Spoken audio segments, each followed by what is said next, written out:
All right, well, we're going to kick off. It is 9 o'clock, a little bit of housekeeping at the beginning. So today, in today's session, if you could all just mute yourself while Chris is talking. But as I said, we do like to have an interactive presentation. If you do have something that is relevant to the time or something he said that you want to look at right there on the spot, don't hesitate to interrupt and ask a question. Otherwise, keep yourself on mute. You can also send questions in the chat. And we'll put those and collate them together. We'll address the questions at the end of the session. And then it'll be a free-for-all. And I am personally looking really forward to this session because I love sessions where a caller is willing to put themselves and their neck on the chopping block to give an opinion on something, especially a topic that is always controversial. I learned to call from a caller that said, if you ask 2 callers for an opinion, you'll get 5 answers and they will all be different. And that has stood me good in calling. So today we've got Chris Stacey. Chris hails from Falls Church. That's the Washington, D.C. area of Virginia. Chris has been calling for about 36 years. As far as I know, he's a Virginia local caller, but he's also a well-known regional and national caller, calling from at all levels from basic through challenge. He specializes in beginners, teaching, and creative choreography, but also caller training and development, which is where a bit of a passion for him, which I've come to learn over the last year or so. I've read a lot of reviews of his dances. I've never actually had the pleasure of dancing to him, but the reviews generally from callers and dancers is Chris has never failed to provide an entertaining event. He's known for his wit and clever teaching and calling style to always give a very interesting and enjoyable evening of dancing. And it was because of that review and that depth of knowledge, his clever methodology, that I find that Chris is very successful with the successful creative choreography that he's well known for.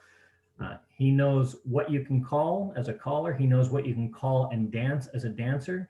And definitely, despite what the definitions may or may not say, how you should be interpreting them and what you should likely avoid calling. It's this what is actually prompted this session. As it was noted by one new caller, Chris knows the unwritten rules of square dancing and is here to provide us with a bit of insight so that we can all become better callers. I don't know if he's going to meet the request that was provided by one of the new callers, and that is give us a written list of the unwritten rules. But I know he's going to impart a lot of good information. So put your hands together for Chris Stacey. All right. Well, let me figure out how to do a screen share here to get that going. I'm a little slow when I operate the computer here. I think I pushed this one. And then there's all these choices. Maybe it's this here. Let's try that. All right. Is that up? That is up. Oh, okay. So, yeah. Well,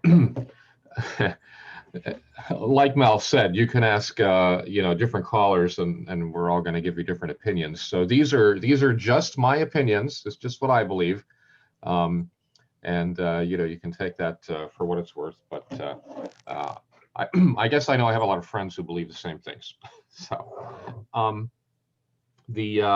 originally, this whole thing was prompted by one of the participants in this group. I think it was had a particular piece of choreography they wondered about. Maybe I could call this, and we're actually going to do that example at the end. I'm going to work through several examples here just to kind of illustrate my points. Let me see if I can get this thing to cycle here. Oh, there we go. Yep. So you can call anything, right? There's no caller police. Regardless of how that might feel, and anything you can get the dancers to do, you can call that.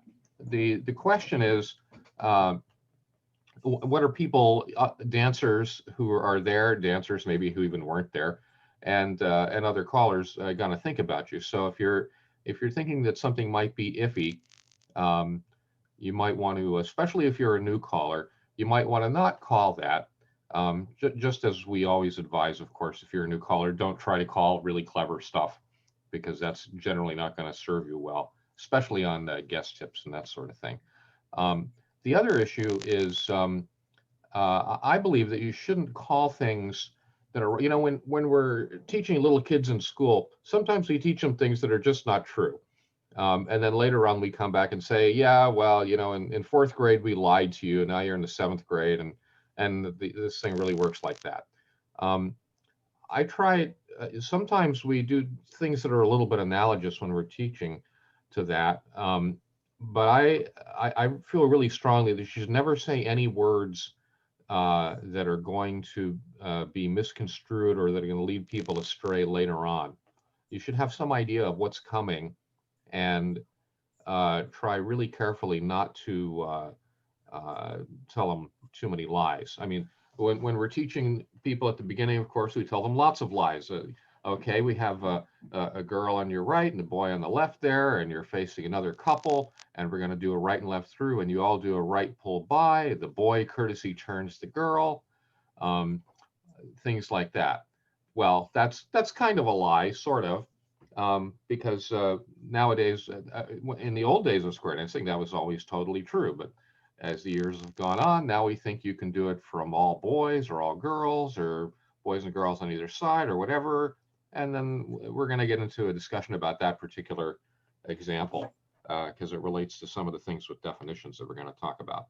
But even on a beginner night, I always try not to use any words or say anything that will, I mean, even a fun night, you know, a party night, I try not to ever say anything that I think is not correct in some pretty technical sense. The thing is that there's a lot of things. What this talk is really about is how the definitions can mislead you, because there's a bunch of things that are just not written down. The definitions, of course, we all know and love them. A huge amount of effort and work has been put into them, especially in recent years by the Definitions Committee and the other committees, and they've made huge progress in improving the definitions.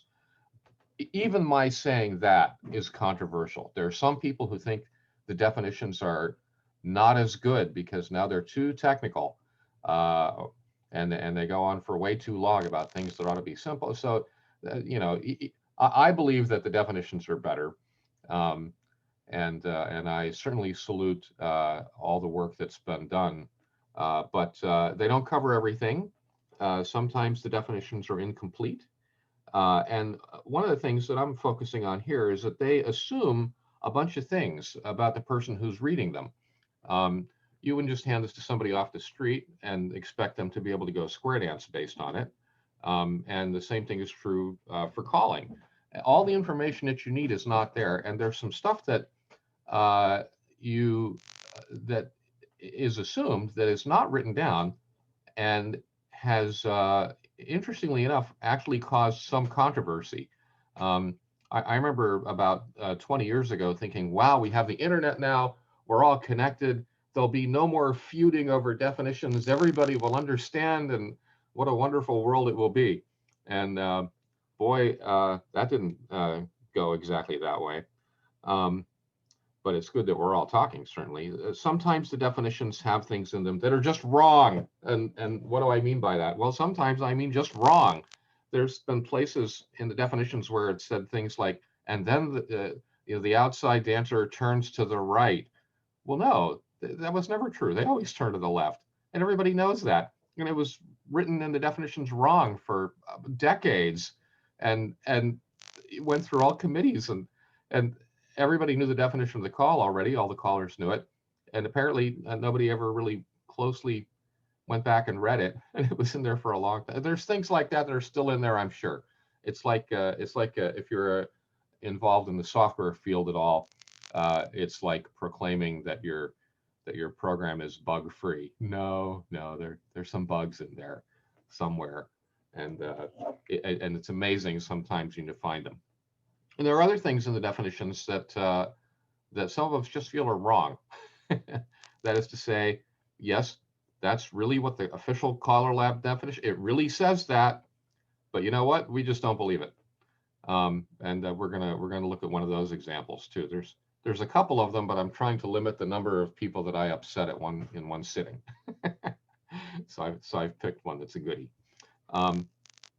Now, these unwritten rules are sometimes referred to as caller literacy, and that sort of, it tells you that they're not, well, literacy, of course, suggests that they're written, but they're not written in the definitions. And maybe some of the stuff is written in there somewhere, but I don't know where it is. So the way you pick this stuff up is, by you dancing for years and you see what other people do and how the stuff goes. And that's probably the largest part of your education in terms of really, how to call is, well, how do you dance? Then, of course, you got to study the definitions. People can get very legalistic about studying them, and sometimes that's a good approach, and sometimes you have to realize that what the definitions are getting at is a move, and it's folklore, and it's tradition, and it's not algebra. Even though we then, out of the other side of our mouths, turn around and say, "Oh, you have to carefully analyze every word. All the words are important, and you got to be." It's like calculus or something, and it's kind of neither. The usual description is that it's like a language, and that's pretty much closer to the truth. So you can study the definitions, but there's more to it. You can pick up a lot of things, of course, in going to a caller school, and then you can get you can consult different people who you respect, and you can also ask people who you don't respect if you want to see what they say, and ask around for opinions on things whenever you have a question. But it's not all quite written down. There are some things that dancers need to know. There's things that callers need to know, and there's things that dancers need to know in terms of rules. If you look in the Caller Lab basic mainstream definitions right up at the front, the first few things are a bunch of rules. For example, there's the same position rule that a lot of dancers don't know. It's something you have to teach them at some point. You might find you're out calling a dance and they don't know the same position rule. That's the one where if you're coming at each other, like let's say you had lines facing out, everybody's facing out, and we take the ends of the lines, and if we were to ask them the ends to circulate, that would be with each other, like an all eight circulate, just the ends though. They do a big giant partner trade type of thing to get to the other end of the line. If you ask them to go halfway instead, what happens? Well, they crash and they wind up occupying the same spot in some logical sense, and they would have a mini wave with each other. And so that's an example of a rule that they at some point have to know.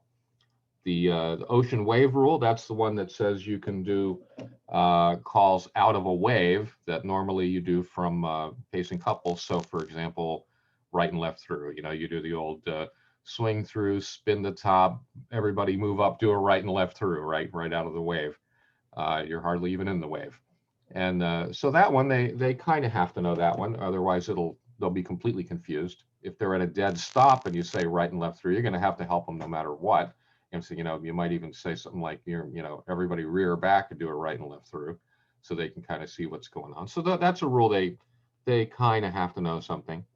The facing couples rule, I don't know about you, but I always can never remember which one is the facing couples rule and which one is the ocean wave rule. I had to look them up just so that I wouldn't sound too stupid.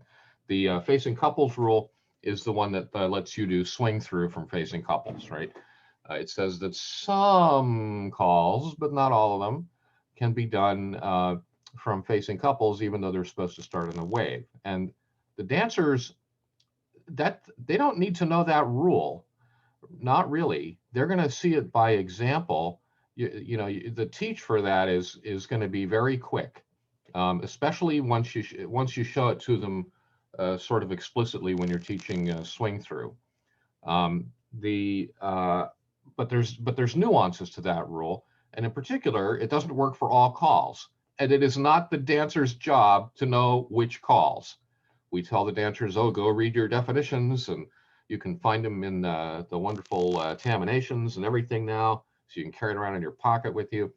But that's an example of something that's well defined. It's in there. It's all spelled out. That they're not responsible for that. I don't care what anybody says. That's totally the caller's job to know the nuances of that.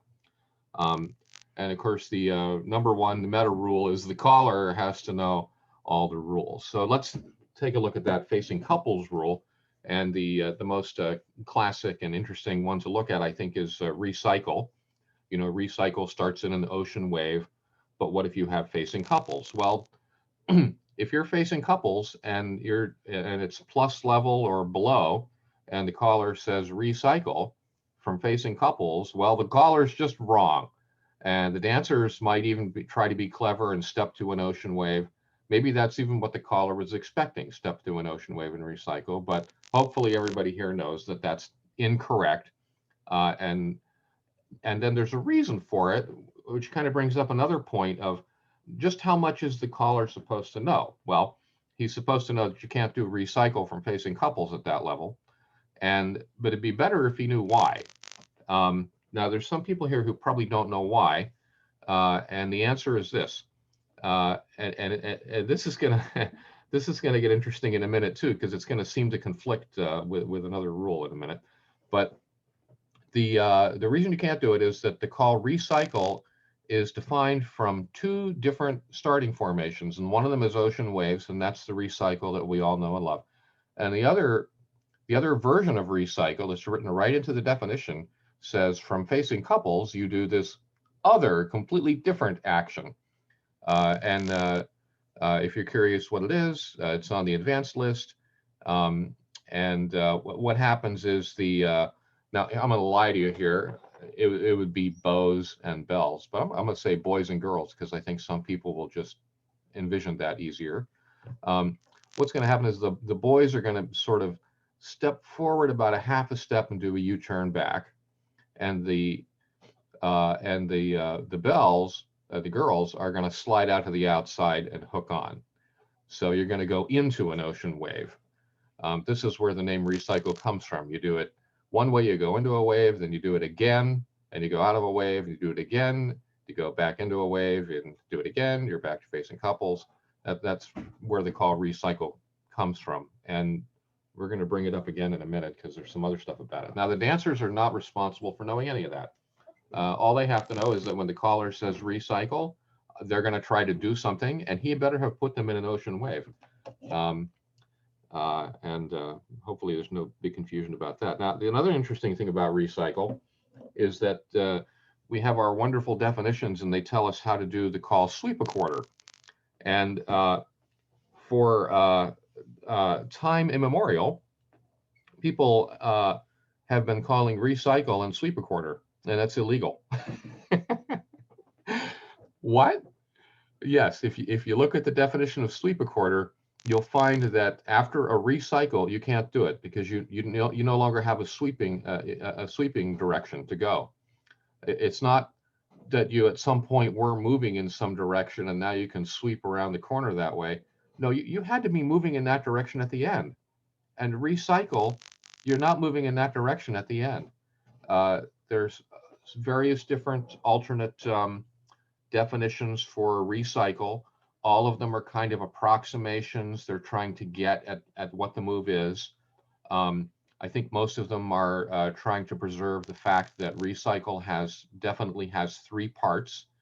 And the reason why that's important is because at challenge, people like to pick the calls apart.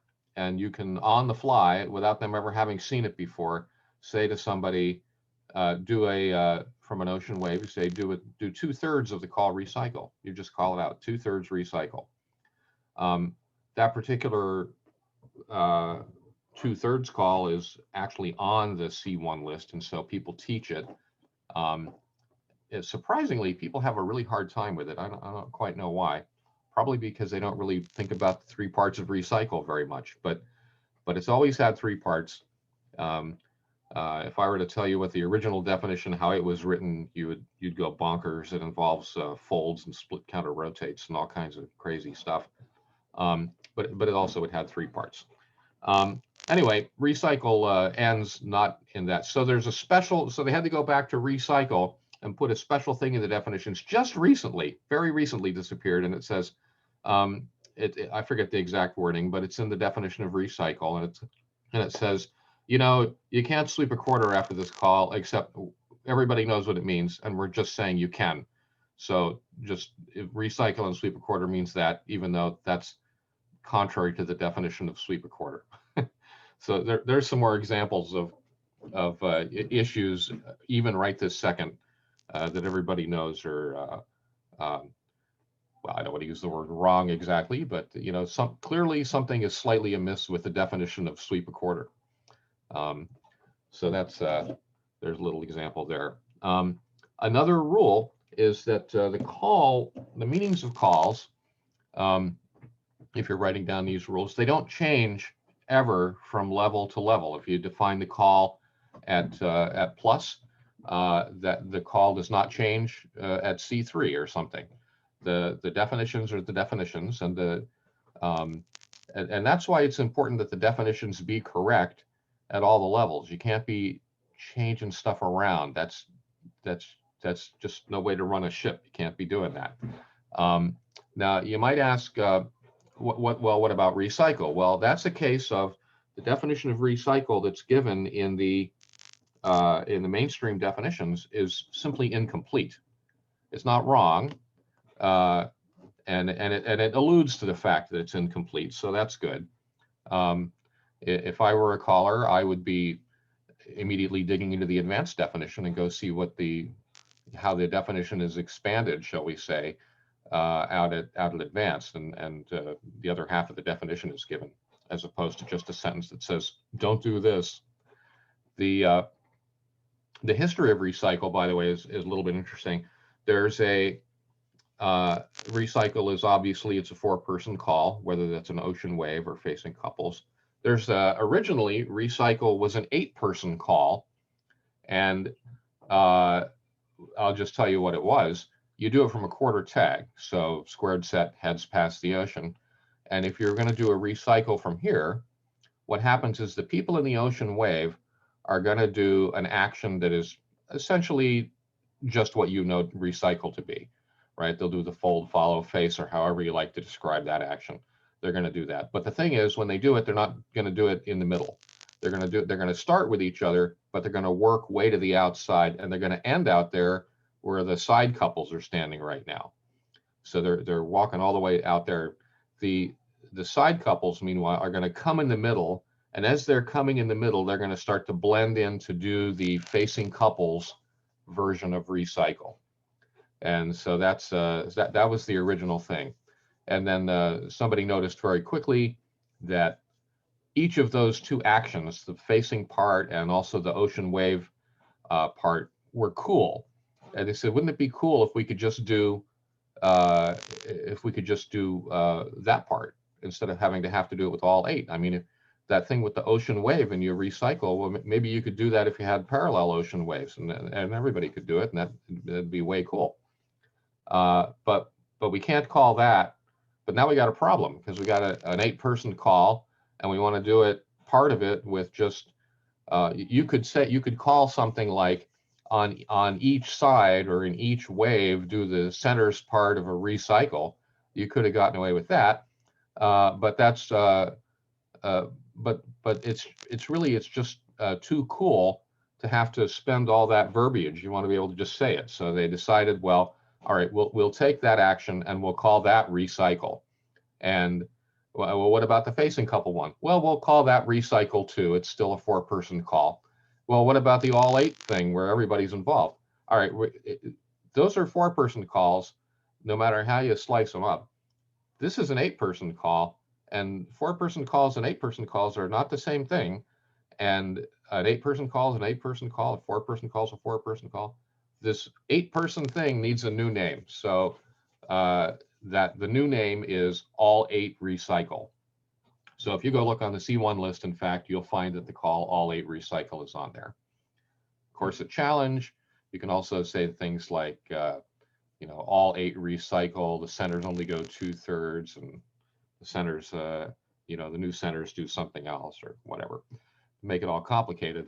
That's all we do at challenge, is just make it all complicated. All right, so all the calls are defined for a fixed number of people. In the definitions, it usually says something like starting formation, facing couples. Occasionally it says something like any appropriate formation, but then if you read the text, you see that 4 people are involved. And it doesn't actually say in every definition, this is a 4-person call, this is a 2-person call. but that's really what they are. The formations are often variable. You can come up with new interesting places to call the calls from, but it takes the same number of people. So you got one person calls like you turn back and clap your hands and clap your knees. You got two-person calls like star through and slide through and clap your partner's knees. That's probably a two-person call. And four-person calls like right and left through and recycle.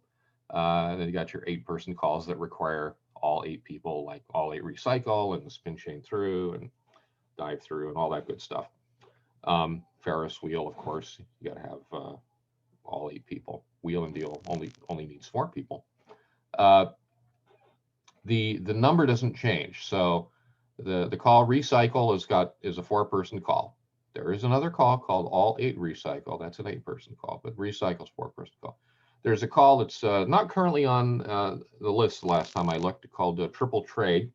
This is not that old a call. We used to do it all the time. And you have a grand ocean wave, and the center six people trade with each other, and the end two people don't do anything. I consider that to be an eight-person call for which the job of the end people is to do nothing. Some people might think it's a six-person call, but since you have to identify the center six, that's the center six of some eight-person formation. Everybody's involved. You got to find the center six. So that's an eight-person call. There's the call triple scoot. So this is another one that's off the list relatively recently. It's just scoot back. That's all it is. It's scoot back. And here we have another little interesting conundrum. If you call head square through four, touch a quarter, and now scoot back in your box, that's lovely, and everybody knows that. If you do it from a column, then you got a little problem. Because we've always been big sticklers about it's a four-person call, and it's not an eight-person call, and so from lines facing touch a quarter, if you do scoot back from there, you have to stay in your box. The center people are not allowed to interact with each other. They got to stay on their own side, the split side of the square, do their scoot back over there. No touching, no touching. No. If you want to do that, then you got to have a different call. And so that call was called triple scoot. When you call triple trade, everybody would yell out pink lemonade. When you call triple scoot, everybody would yell out Rudy toot toot. Two beloved calls dropped for whatever random reasons from the list recently. The lists, are we treat them like they're standards documents or something, and they're not really quite that. And we treat them like a lot of things. And what they are they're bureaucratic and political constructs. I'm not trying to criticize that there, really. I'm just saying that there are various rules, like we're only going to have X number of calls on the list. So what are we going to get rid of now? And that leads to funny things. And that's why if you ask somebody how many calls are on the mainstream list, you can get a lot of funny answers, because there's the different quote unquote families of calls. Well, we count those as one each, but sometimes they're four. So there's a lot of games are played with that, and I think that's probably the main reason why these calls got off of the list, is because they were just like, we need to get rid of something. So anyway, so triple scoot, getting back to that, is just a scoot back from a column, except that the centers, the people in the center box that are aimed at each other, they're allowed to come in and touch hands and do the turn with each other. In other words, the good scoot back from a column. So what are you supposed to do now? Are you supposed to lecture your dancers? No touching. Are you supposed to let them touch? Well, maybe. Who cares? You could just say, well, that's just a frill. That's not really part of the action of the call, and I'm not going to stop them from doing it. But then you got the problem of some people are going to want to touch, and some people are going to not want to touch, and some people won't be sure. And the whole point of the touching was it was nice, and now kind of it's not, because nobody knows if they're supposed to or not. And maybe we should just change the definition of scoot back that says you can do it from a column, and then you do it this way, so it's nice. The personal thing I've been doing for years is I call it grand scoot back. Whenever it's in a column, I just say grand scoot back. And dancers are used to hearing the word grand. They know that it means something about everybody's involved. It gives them a clue that I want them to go ahead and touch hands, and makes it feel like that's okay. And so that's basically just something I made up that I like to promulgate. You got to be careful if you do things like that. The grand does not actually mean anything. Let me give you an example of something that means something. As couples, that's on the A1 list. As couples, it's just exactly what you think it is. As couples circulate, as couples walk and dodge, as couples partner trade, whatever. That means something very definite. There's a lot of grand calls. They all mean something kind of a little bit different. It's a very vague, like most square dance names of things, it's very vague. Grand doesn't really mean anything, except probably a lot of people are involved, and probably all of them. So now there are grand calls like you got to be really careful if you're going to play this make up a name game and hope it flies, because for example, there's a grand walk and dodge. This is a call which involves, if you were just to think maybe it means all 8 do the walk and dodge in there, you would be mistaken, because there is a call grand walk and dodge, and it involves doing 2 walk and dodges. It's not the obvious thing. So you got to be a little careful, that sort of thing. There's a number of dancers involved in the call CrossFire, and we're going to look at that and make even more people mad. One of the rules is that the caller has to say who's doing the call. In some cases, it's obvious. You got lines facing, and you say touch a quarter. Everybody's going to do the touch a quarter. You don't have to say, in your lines facing, everybody touch a quarter. They can see that. But if there's any possible ambiguity at all, you got to tell them every time what you want. I'll tell you 2 of them that I hear all the time. One of them is a mistake for sure. I would put it in the wrong category, and another one is in the just slightly sloppy, but you'll get away with it okay category. The wrong one is heads touch a quarter, boys run, right? Because all the boys can run. The side boy, he can run too. He'll run in front of that side girl, and now you got a really interesting formation. And that is probably not what you wanted. You got to say, the heads touch a quarter, that boy, or the head boy, or however you want to phrase it. Same boy. You could say all kinds of things depending on where in the world you are, I suppose. But you got to say specifically, it's that boy who's going to do the run. Anything else is just not wrong. It's just not right. The one that's sloppy that you can get away with probably is this little combination that you hear people say a lot: pass to the center and pass through. And what's going on there is they do the pass to the center, and now you got people in the middle that are facing, and you have a beginning double pass through set up, and what you should have said maybe is pass to the center, centers pass through. That would certainly be correct. But you'll get away with just pass through, because only the centers can pass through, and people are used to that, and they know what you mean. I've seen beginner dancers, if you try to do that sloppy little thing, the inactive dancers that you think are on the outside, they'll try to do something. They'll be momentarily confused. All right, now here's another one. If we have lines facing, and you say right and left through. Okay, now I'm going to start to annoy some people. The modern version of right and left through, like all the calls, we think you can do from anywhere, right? Any arrangement, any sex arrangement. So in this case that we have here, look at these. Let's say those boy girl things that are lines facing, and we do a right and left through. Well, in theory, the boys, did I do that right? Boy, girl. Oh, I did it. I drew that asymmetrically. The boys, oh, well, I have to fix the slide. The boys should be slid over. But anyway, they'll do it right across from each other, right? They should, in theory. Now, the problem is, forget that diagram there because I typed it in wrong.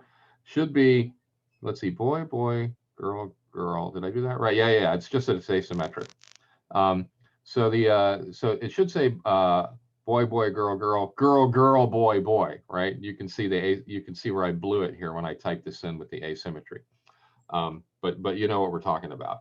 The so the right and left through, theoretically they would do it right across from each other, except uh, dancers who are less experienced might not do that because when you taught it to them, you said boys and girls, and the boy courtesy turns the girl, and so on.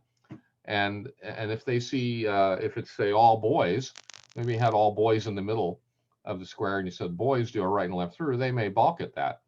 And if you had the lines facing, same thing, that could freak them out a little bit. They might not know how to do it, mainly because, of course, they're going to go over there and they got to do a courtesy turn, and they think courtesy turn means boy turns girl. Well, I seem to be in the wrong place on the wrong side, but that's okay. I'll just fix it here, and I'll courtesy turn her. I'll courtesy turn her good, and that's wrong. But that would be what you would expect, right? They haven't seen that before. Why? How should they know that you can do it from this other position unless you went through and taught it? And so now we're into the realm of call or judgment, right? Should you call that on a floor? And if I walk into a strange floor that I don't know, or pretty much even the one that I do, that's not going to be the first right and left through that I'm calling. And I might give them the hint, right and left through. Oh, and who turns who, right? Make a big production out of it. Um, and at levels where nobody blinks when you say right and left through with different sex arrangements, and then when you say, oh, who turns who, everybody will just kind of think, yeah, I remember when that was a big deal. But so a funny thing happened on the way to the Caller Lab committee. And so there's a set of documents that I'm sure you're aware of called the standard applications documents that are done by not the definitions committee, but I think it's done by the ARC committee. And that's a thing you can refer to that tells you if you're going to go out and call generally to people you don't know, and on the reverse side of it, if you're training your dancers to go out to dances, what are the usual arrangements and formations for these calls? What's the normal place where this is called from? And when does it, what are the things you can change that, at what point does it get weird and hard, and maybe they can do it and maybe they can't, depending on what they've been taught and what they've seen. That's what that applications document will tell you. And because some people, all right, some people don't have common sense. All right, maybe that's a little harsh. I know that when I first started calling, I didn't have common sense because the group that I learned to call for would do anything. They were experienced dancers. Most of them were challenge dancers, or a lot of them were, and those guys would do anything. And so a minor pitfall for me when I was learning to call is that I just assumed everybody was like that, because that was 99% of my experience was dancing and with those guys, and so that now calling for them, and of course they'll do it, they don't care. And then you go out to the real world and it's like, why is everybody breaking down? I don't understand. So it would have been good for me if I had that document 40 years ago or whatever it was to look at. But so in there, I don't even know if it says this because I haven't looked at it. I'll admit, because mostly I know better by now because I've been doing it since they invented dirt. But the it should say in there that at mainstream you should only call this from normal sex couples, the right and left through. Unfortunately, the definitions committee people got in the act of that, and they put something in there that said at mainstream this call is only done from they put the restriction in, it's only done from facing couples. And so that leads us to a little bit of a problem. If you have, here was our asymmetric headline again, should read girl, girl, boy, boy, boy, boy, girl, girl.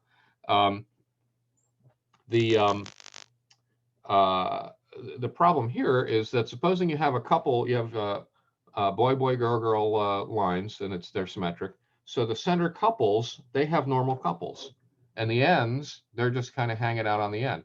And if you say right and left through, well, some people have looked at the definitions, and we tell them, look at these definitions. They're like calculus, and they're like a legal document, and analyze every word and take it to heart. And they looked at that and they said, well, that means that if you have these lines where the centers have the normal couple, and the ends and each side does not have the normal couple, just the centers, well, that must mean that if you say right and left through from here, the dancers should maybe be doing the right and left through in the middle. They should know that. No, no, that was never the intention. It was a mistake to put that in the definitions document. It should have gone in the standard applications document. And I don't know the sordid history of exactly how that wound up getting in there, but it's caused some confusion. And I've heard that there are actually people, and there might even be some of them here, who believe that it means for just the centers to do it. But there's a reason why it does not. And of course, here we are pointing you at these definitions and saying, read these documents, except, oh yeah, we forgot to tell you some things are not written down in the documents. And one of the things that's not written down in there is that the dancers are not responsible for knowing whether a call is legal from a given formation. That's totally up to the caller. Just like the dancers at Plus and whatever are not required to know that recycle from facing couples is not proper, and that if it were called, they can't do it because nobody taught them how to do it. This is the exact same thing. They're not required to kind of look around and guess and try to find a formation to do it in. You always have to tell them. You could have the people doing it in the middle. You just say centers do it. You could have people doing it diagonally across the square. You could have just the boys diagonally across from each other do it. You could probably call that by saying something like boys diagonally across from each other, just do it. If your dancers are confident enough to get through something like that. At challenge, of course, you can just say diagonal boys right and left through, because there's language for that. But it's your job to tell them where it is, and it's your job to tell to make sure that whatever the call is, that they can do it, and they're not supposed to go hunting around for some way in which they could possibly figure out what you meant. You'll notice that about 5 minutes ago I said something about pass to the center and pass through. Sloppy, and they'll do it. A lot of people call that. You should say pass to the centers, but that's the same rule as this. As the dancers are not supposed to be hunting around and guessing, nor are they supposed to know what the restrictions are on the calls. That is just, there's some things they're supposed to know, and that stuff is not stuff they're supposed to know. They don't need to know that. They're not supposed to worry about it. Your job. So let's now talk about the call CrossFire, which is a very controversial call that didn't used to be. I think everybody here knows the call CrossFire. It's usually done from a two-face line. The centers trade and walk forward a little. The ends cross-fold behind them. It happens very quickly. Over the years, it's been a very neglected call. Most of the time, for decades, you would say CrossFire, and the floors would all go down because, yeah, they were taught that call once upon a time, and nobody ever called it.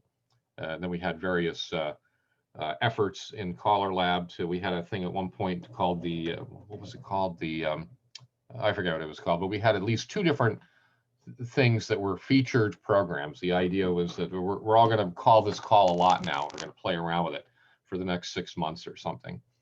And there were two different programs of that sort, and they featured various calls at various times, a whole bunch of calls. CrossFire was one of them because nobody could do it. Clearly a 4-person call. Not everybody believes that, and I think I know how this disaster came about.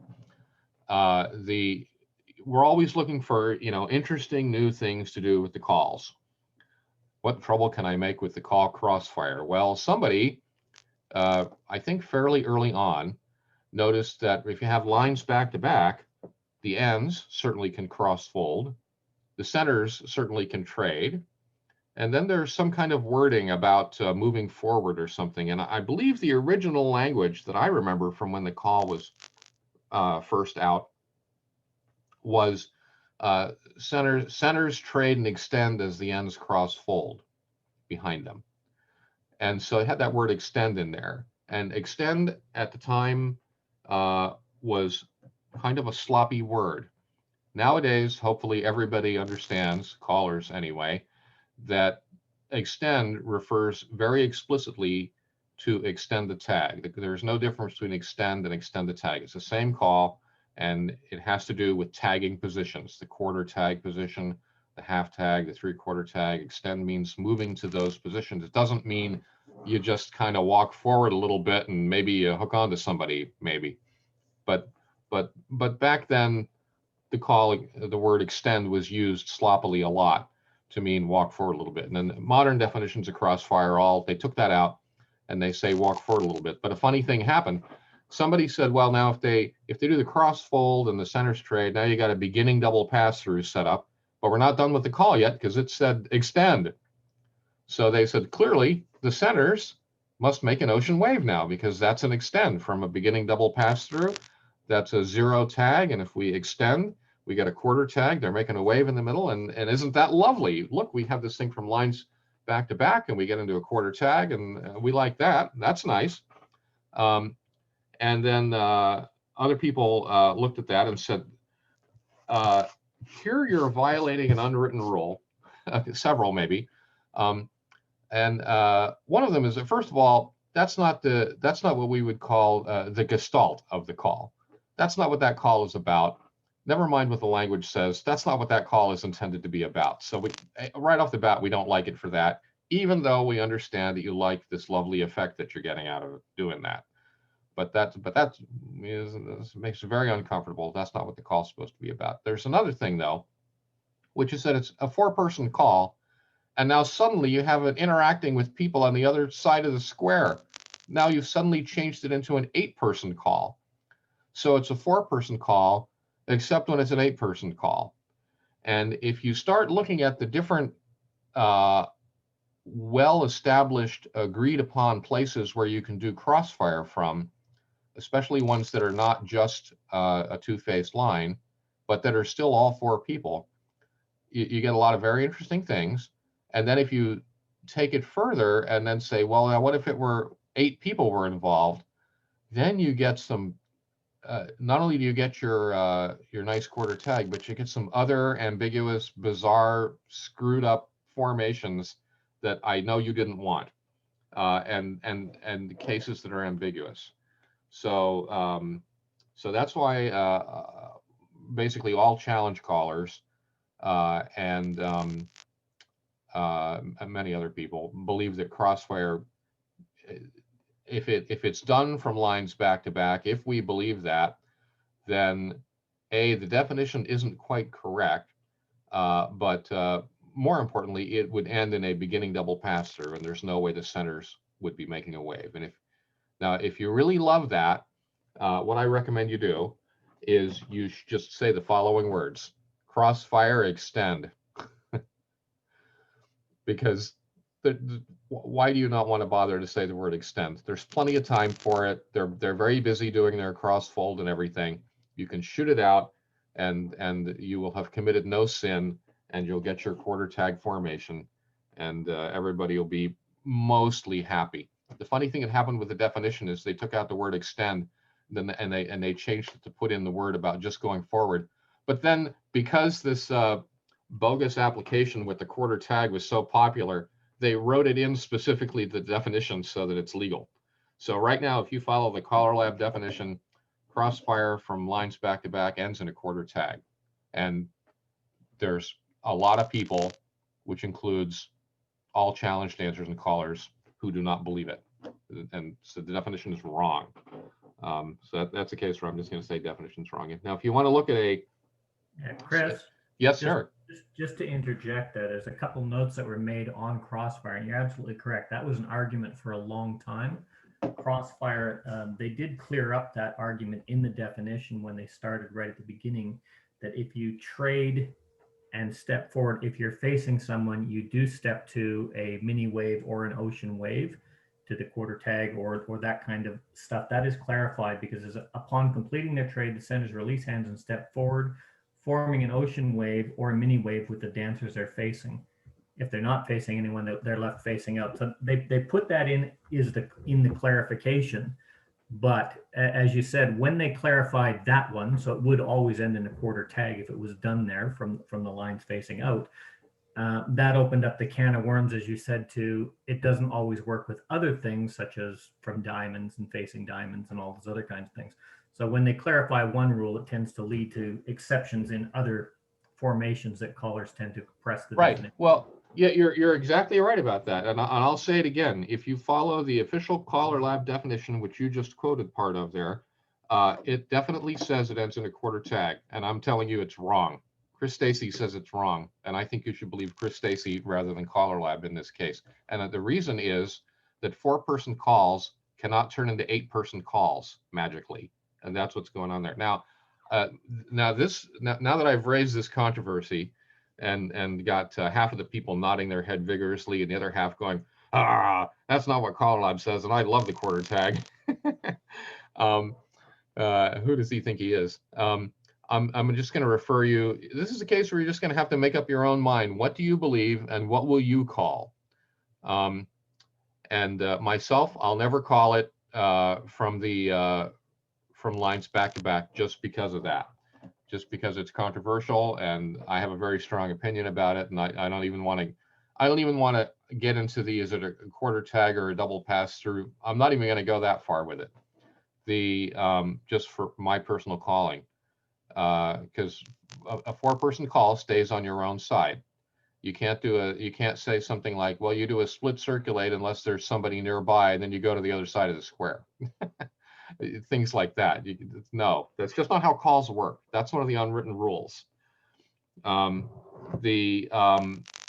for some detail on this, if you're interested, I got 2 links here, and we'll be. I'll give Mel, of course, a copy of this slide deck so you can get these URLs and everything.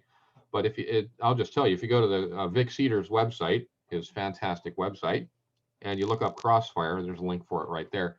You can see the various definitions of it, including his, with lots of diagrams showing you all the ending formations from the different things. And you'll also find there a link to a very insightful document called the CrossFire Controversy, and it outlines in glorious detail all the problems that it's caused. And I believe it proposes a way to fix the language, so that we do it. Now, the thing is that people are still, supposing we fix up the definition of crossfire and we make Chris Stacy happy, you're still going to have the following problem. People like that thing where you got the lines back to back and you get into the ocean wave, the quarter tag formation, I should say. They like that, and why not? It's a nice, cool little action, sure. Well, they should just give that another name, and then everything would be fine. That would just be it would just be a different call. It'd be an 8-person call, and I propose that a good name for it might be All 8 Crossfire. You could also, on the other hand, call it Crossfire the Caller, who wants you to go into the quarter tag, because that's so illegal. And then you could also do it without the cross fold. You could just have the ends fold, and then the call would just be Fire the Caller. But anyway, that's my suggestion. So the last example that I wanted to get into here was the one that was proposed by one of the participants on this group, who said, what would happen, and wouldn't it be cool if you said from a squared set, heads pass through and the heads lead to the right? What would that be? And the way I got myself talked into this little rant here was I heard that and I said, no, you can't do that. Well, going back to slide number 1, you can do anything you want. You can call it. I wouldn't, and there's some reasons why. It has to do with unwritten rules. There's no question about what lead to the right means, right? Here's the definition from Collar Lab, and I don't see anything controversial about that. I suppose one could always go looking for some kind of problem, but it seems pretty straightforward there. The thing is, if you say heads pass through and lead to the right, you got a couple of things going on. Your first question is, of course, the usual question of heads pass through, right? So if you're in a squared set and you say heads pass through, do the heads end in the middle so that their shoulders are to the sides, or do they end beyond that, back up in something like squared up set spots? There's some rules about that, and I don't care what they are. I'll tell you what I teach my dancers. I tell them mostly nowadays, if you say heads pass through, they want you in the middle, because basically all calls have from a squared set have an implicit so-and-so go into the middle and do the call. Things like old-timey choreography like ladies chain, stuff like that, you stay in a squared up set. Heads square through 4, it really means heads come into the middle, now heads square through 4. And I think heads pass through usually means that. So what I tell them is, usually they mean stay in the middle, but sometimes the caller might want you to end up all the way out there. So what you should do is you should hedge your bets, start to go in there, plan on being in the middle, and if it becomes apparent very quickly, probably before you get all the way across, that he wants you on the outside, then go to the outside. The caller really ought to be giving some indication that he wants. I think it's his job to disambiguate that. So let's look at both cases. Case number 1, it means heads come into the middle and the heads pass through in the middle. The heads are still in the middle, and now heads lead to the right. Well, what did you want to happen there? Some people, the first reaction when this piece of choreography came up, by the way, was somebody said, well, maybe you can do it at challenge or something. And the answer is no. You definitely can't do it at challenge. Challenge is people who don't call challenge and don't dance challenge, they think, well, challenge is where you can call anything. You can call all the calls, maybe all the calls that have ever been written. They know everything, and there's so many calls that you can get the people to operate in any configuration and make any motion desired and go anywhere somehow, and that there must be able to do that. And no, that's not really it at all. Challenge is got lots more rules, not fewer rules. Everything is very nailed down about what you can and can't do. And no, they don't know all the calls. They only know a lot of calls. So here we have our heads pass through, and that's not controversial. They're in the middle here in this case. Now, if they do the lead to the right, let's just look at the heads. Let's just look at the number 1 couple there at the top. If they swing out to the right there, where is that number 1 girl going? Is she going forward so that she's up there somewhere around the word, lined up more with the word pass, or or do they somehow swing all the way out to where the word through is, way over there, and maybe he wanted them to hook onto the sides in some kind of a parallelogram formation or something, or maybe, who knows? I don't know, but let's say that they wanted to do them. So to invoke the challenge, maybe a challenge thing. Let's say we add some phantoms. Okay, so we're going to work nice and precisely to our phantom spots. The people have heard of phantoms if you never did before, because of the COVID thing and all the phantom 4-person dancing, and right. But the rules for phantoms really are a lot more strict and constrained than a lot of the things that I see people doing with so-called phantoms at the COVID dances, the online dances. The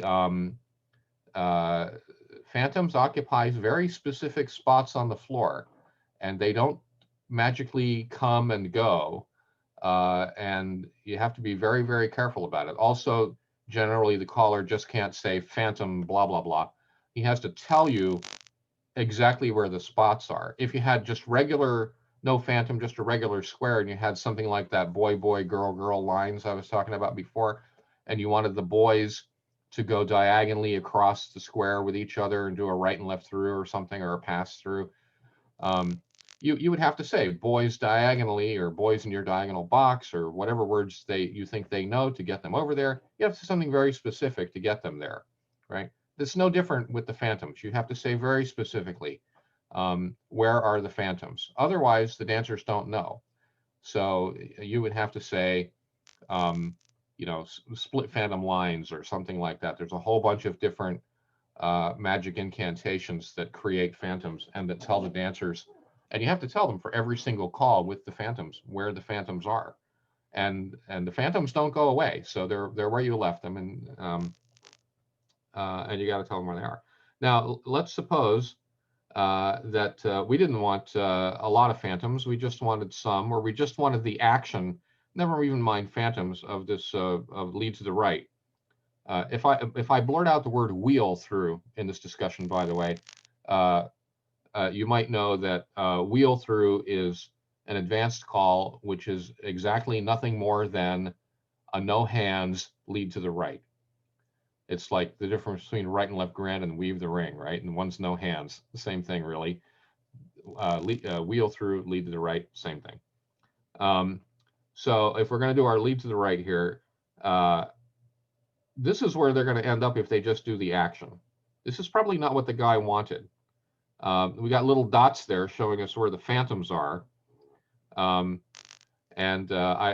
because the program that I was using there knows that you can't do a lead to the right, I had to invoke a challenge call that has the same dance action in this case, which is a right anchor a quarter. And you see that now you got the girls lined up, and you have this is if you're not familiar with it, it's called a Z formation. It's a little bit like what you get when you do the at plus, you do the swing through girls fold peel the top. When you do that girls fold and they get behind them in that funny, that's a Z. This is a Z also. And I don't think that's what the guy wanted. Like I said, I don't know what he wanted, but he could have wanted imaginably three things. And this is one of them that I think he probably didn't mean. Another possible interpretation would be that he wanted them to be, he didn't want those girls lined up, right? He wanted them to the heads to go forward more. But that's going to get you into these kind of spots here. What I've done here is I've gone from here, and I've taken those heads, and I've done a call that causes them to move out there to move out and forward and hook on from here, called press left. It's a challenge call, and that gets you out here. Notice now we have another problem. This might be what the guy wanted. He might have wanted something that looks like this, but the problem is that now you have, see all those little dots? Those are phantoms, and they're still there, and they're not going away. And look at the ones in the middle, and look at all that space in there. I don't think he wanted that, because from here you cannot call a couple circulate. You cannot call center box of four that's lined up with each other do something. You can't do that because because there's phantoms in the way, and they don't go away. Those are how the rules for that stuff works. So I don't think he wanted that either. Although it's looks kind of like what he wanted, but it's not actually what he wanted. So some things that you could call from there, if you said the heads pass through and the heads lead to the right, not that I would, but maybe what he wanted was he wanted them to be out there, turned to the right as a couple, in a promenade type situation. So they're exactly halfway across from the other heads, and they're exactly that far through a promenade. Nice, neat. Now the thing is that I don't think that's really where they end up. I think they end up in one of those other places, and they don't end up in the promenade. But the thing is that promenade is an old-fashioned call, and it's an old-timey call, and therefore it's sloppy. like circle to the left. How far do you go? Well, you go as far as you need to. Different people moving it with different speed and different footfalls. Sizes of their footsteps will be further around, and this is kind of promenades like that too. They're mostly in sync with each other, but you got to be kind of careful about that. So let's pretend they were out there.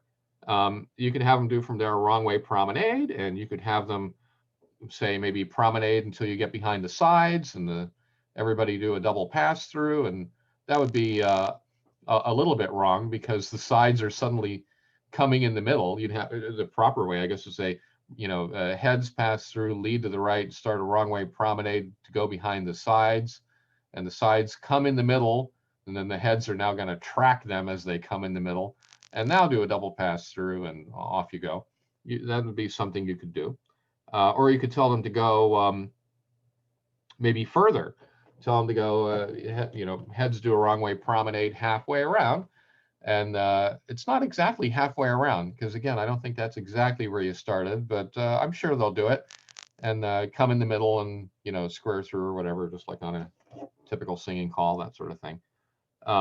Or you can have them maybe promenade a long ways, go all the way around the first sides, pass them, come around, get behind the other couple, the other side couple, and do something that way.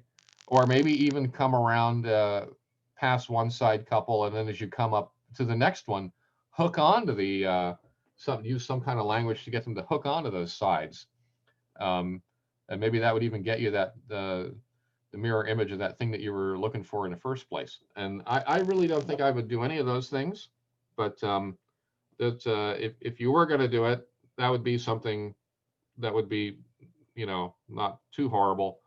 And, sort of once you've already broken the first rule and you're out in some undefined position after that pass through and lead to the right, you might as well do something. So there's something for you.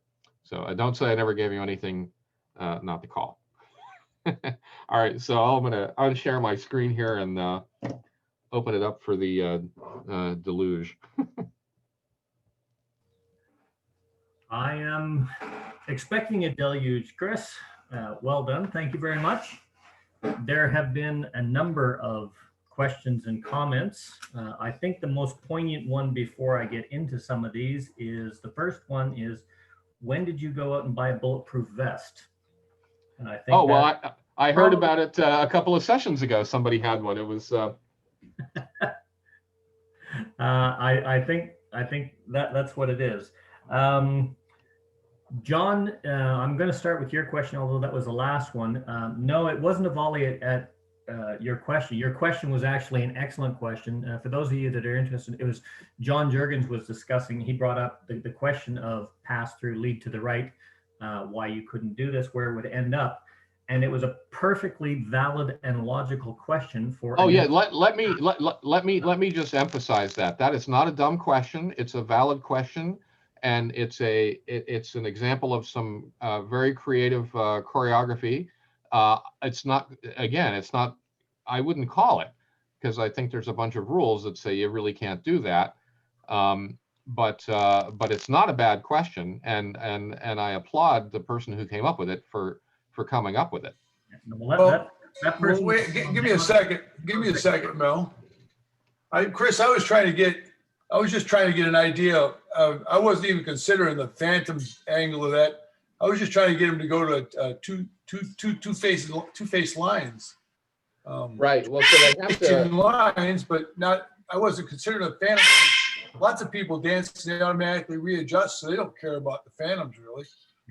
Right, but see the automatically readjusting that people do on that there is incorrect dancing. They shouldn't be adjusting. And if you go to a caller that's doing it correctly and they adjust, now the square is broken down.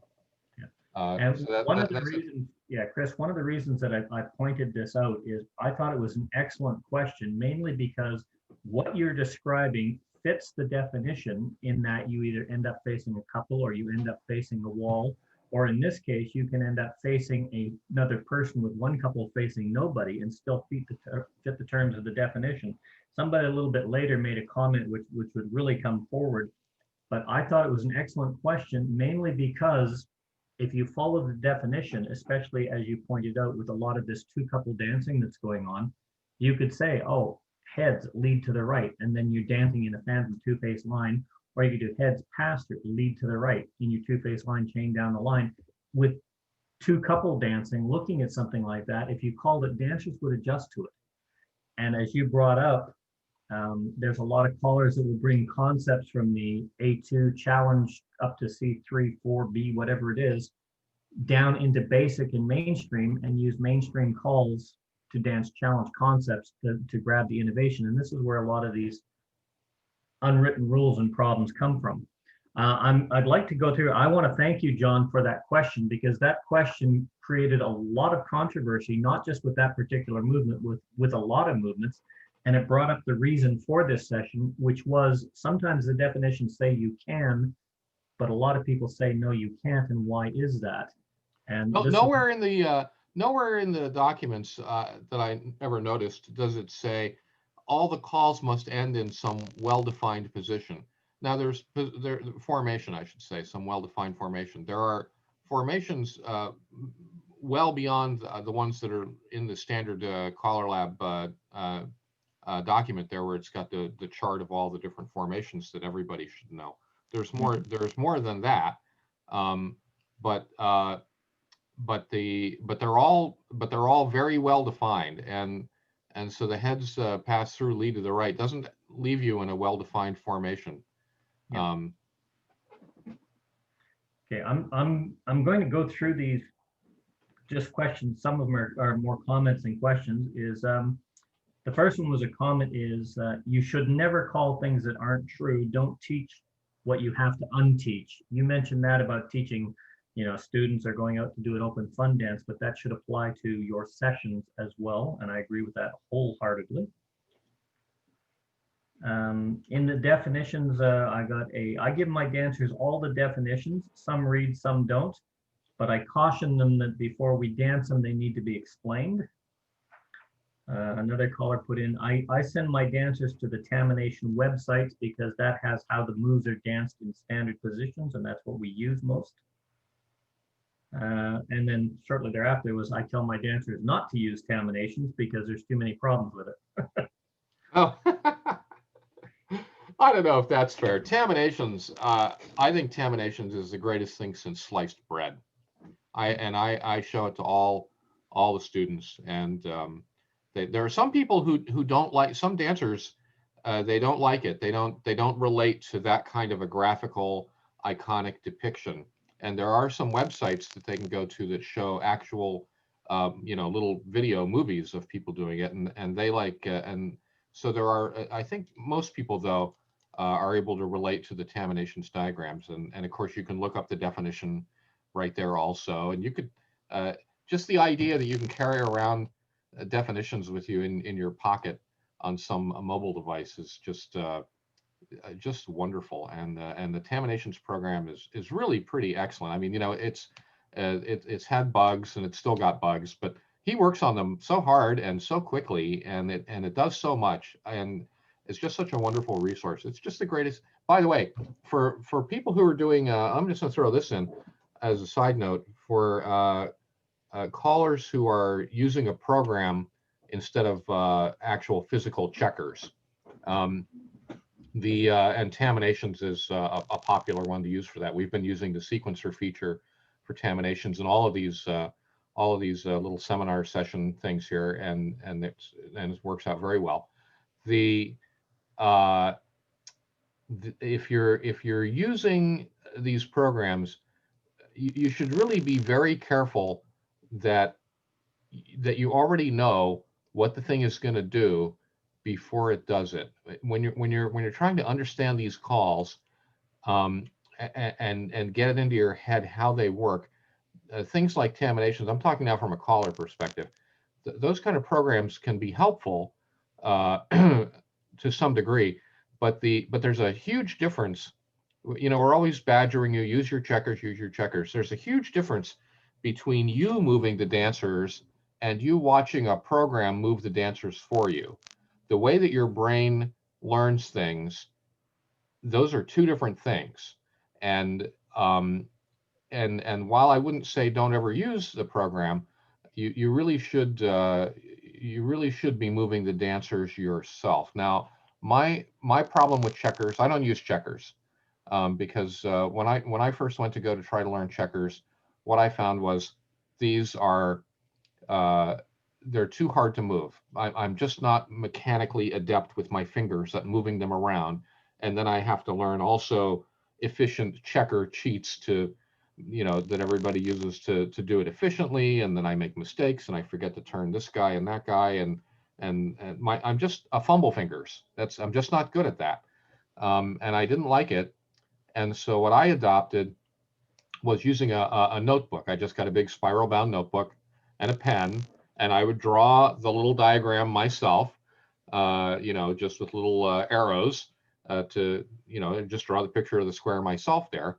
And then instead of actually physically moving the checkers, then I would draw the ending formation without any of the dancers filled in.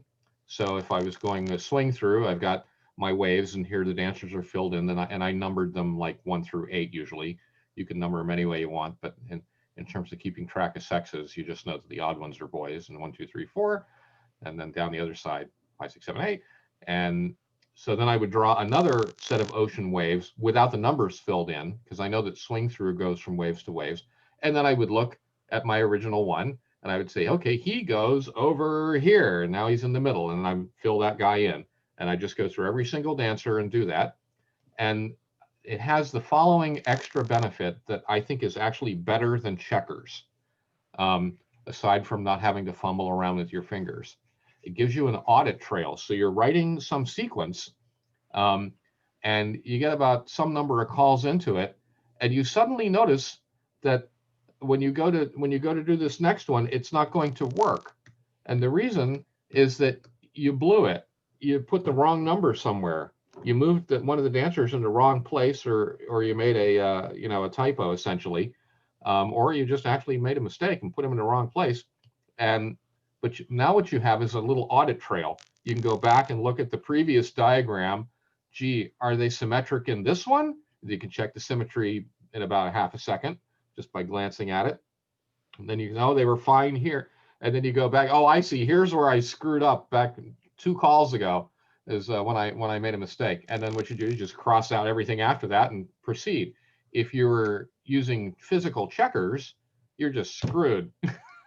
There's no going back, right?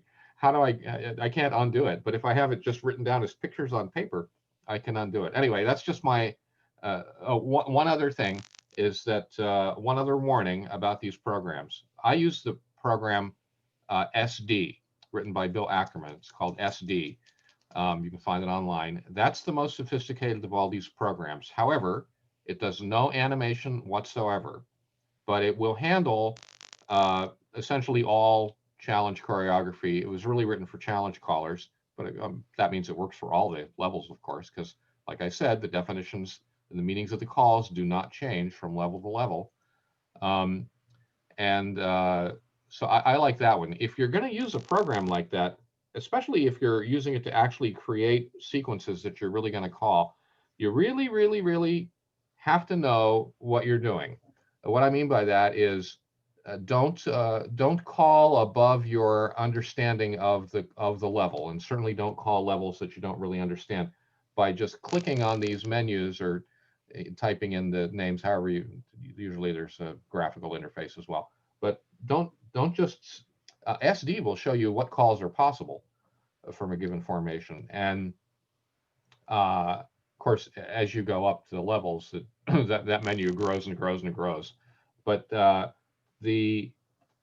don't just be clicking on that and thinking, ooh, look, I'm calling A2 or C4 or whatever you think you're doing there, because there's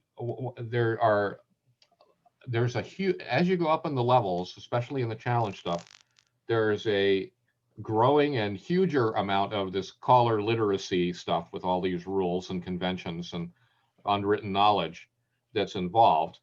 And what you'll wind up doing is writing, if you try to quote unquote call above your level using those programs, you're going to, even if it's a level that you that you really call at, even if it's say just plus and you're a plus caller, you can get into this trouble if you're not careful about watching what you're doing at the program. Dancers are extremely good at detecting when you have done this, and you're going to call things that are frankly bogus, and they're going to know, and then they're never going to want you to call for them ever again. When you go out, unfortunately, the way the showbiz works and square dancing largely works this way, if you go out and ruin your reputation, you're pretty well done. There, people are going to remember that screw up or embarrassment or whatever. They're going to remember that for 10 years at least. And so you really want to be very, very conservative and very careful when you go out and present yourself in public to always put your best face forward. If you have a group of friends in your basement you're screwing around with, and they'll let that's a little different. But when you go out to people who the only thing that they know is that they saw you get up on stage and they saw you do that, that's what they're going to know. So just a lot of times, I feel like we're torn between telling you, get up, call, you need to call, come on, get out there. And then other times, it's like, well, maybe not, maybe this isn't the right venue, maybe tonight's not the right night, maybe you shouldn't try this level. But there's some kind of a tension there, but we're just trying to protect your reputation because we want you to succeed. And so just be careful, don't try to be too clever, don't try to show off, and don't try to call for yourself, as people would describe it, with a lot of fancy stuff. What you want to do is make sure that the dancers succeed. Always trying to, even at challenge, you think what we're doing is torturing those guys and breaking them down all the time. No, we want them to succeed. That's just true for all the levels, and that's what it's all about. And all right, now I've been ranting for a long time, so I'm gonna shut up. Sorry. Yeah, that's all right. You're entitled. You're the presenter. I got just a few more questions to go to. You've answered actually about 6 of them in your rant, so that's good. One of the questions was, where are they wrong and what's caller literacy? You've explained those. Understanding the definitions, there was a comment that came up, reading the whole document and the rules, not just the words written at the specific movement is important. A good example was the same position rule. You were talking about circulate to an ocean wave. The circulate rule is not proper, only facing dancers, only when facing the same or at right angles. And that's written into the circulate rules. You can't call a circulate to occupy the same position. That only applies to if they're facing the same direction or at right angles. If they are facing opposite directions, you can. They make a mini wave. And the same thing was the active dancers as opposed to the inactive dancers. He said, heads touch a quarter, boys run. I teach my dancers active and inactive, so I don't have to constantly say that. Most of it's common sense for the dancers.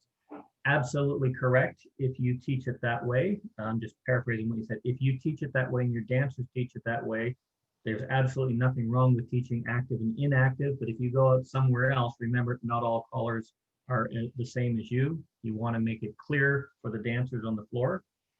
Now, if I were to go to a random club and I were to call, not that I would do this at plus, but I would do it at C2 maybe. If I said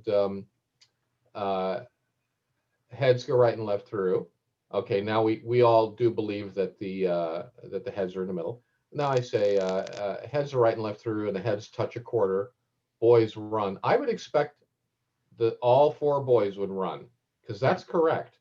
And that's what comes up later. It says, we teach actives and passives at basic and mainstream. It's common. The point is well made, especially at challenge. And this also goes down to a number of comments. You talked about a lot of challenge concepts, and you said the definitions don't change, so you should be able to dance them. I don't think that's what you quite meant. It was when you're using something like that, what you expect at challenge, what you expect at basic and mainstream is clear. And as you progress from basic and mainstream, it becomes clear that you expect more you're not changing the definition, you're just adding on to variations such as with recycle and various other things. Sweep a quarter after a recycle, that created a lot of controversy. I posted that in rather than answer it. Yes, recycle is correct sweep a quarter is correct after a recycle. No, it does not meet the technical definition. That has been argued about ever since I started calling in the early 80s. Decision was made in 2000 that it is proper.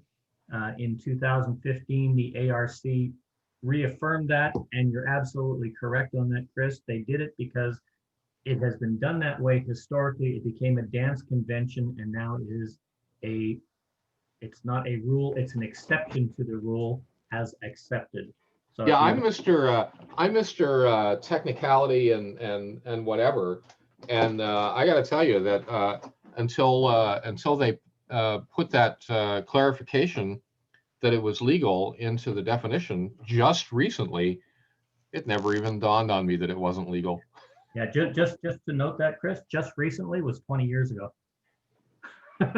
No. The line about you can sweep a quarter after the recycle, that's new. Yeah, they initially put that in 20 years ago, and in 2015 they reaffirmed that.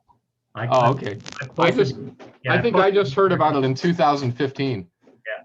Actually, I think I heard about it in 2020, but what I heard was they put it in 2015. But anyway, it never even occurred to me that it was. Of course, you can sweep a quarter, everybody. I posted that and the links to the ARC and the definitions in the chat if you're interested, or you can just go to the Color Lab website. Controversy on scoot back. Everybody scoot back work. This is from a column, by the way. Everybody scoot back works. It is still supposed to be a split, but everyone does it anyway. And if the dancers are comfortable, what's the issue? It doesn't make a difference. That was followed up quickly with, you said it's off list. Triple scoot and triple trade are still both on the A1 list. That's the A1 2020 list. I like it. Plus, like I said, I like to call it grand scoot back because that similar to what somebody suggested here, everybody scoot back. Yep. That's another way of. I'm just trying to push the language grand scoot back because I think it could be. I think it could be an accepted way to say it that would make it unambiguous, and that because grand doesn't really mean anything. If we ever got to the point of writing it in, wanting to get it actually onto the list, we might be able to put it as one of those unnumbered, as one of those. So it's kind of a political move to say grand scoot back. Another possibility would be to just annotate the definition of scoot back and say right in it, if this is done from a column, then they get to the dance action allows that. Allows those guys to interact because I've never been able to understand why scootback had was There was more comments on only those who can, such as Ferris wheel, square through 3, or pass through wheel and deal, centers pass through wheel and deal, square through 3. If it's only those who can, most people don't ignore it. But you're right. If you want to make it clear for the dancers, especially if it's your club, it's a bit different than calling in general. You want to make sure everyone succeeds. More comments on scootback. Now, CrossFire created a bit of controversy. I'm just going to go through the comments because I know you've clarified it quite well, and I've posted a few things on CrossFire as well. Ron Schneider, who created the call in 1976, he wrote two-face line, parallel lines, lines in, lines out. Those were his starting formations. Dancers was 4 or 8, depending on the ending formation. That's how the call was written. It was later clarified by Color Lab as a centers trade and step ahead. If you are in a mini wave, or if you can end in a wave or a mini wave or a column, if you're facing off, or if there's somebody there, you take hands to establish either a wave, a two-face line, or a lines, or a mini wave. It's subsequently changed. I'm not going to go into that argument on the CrossFire. How you use it is how you use it. Technically, it fits into that category. It is a 4-person call. It is written as a 4-person call by the starting formations, which are 4-person units. The ending formation, it says, if you are facing somebody, you step 2, etc.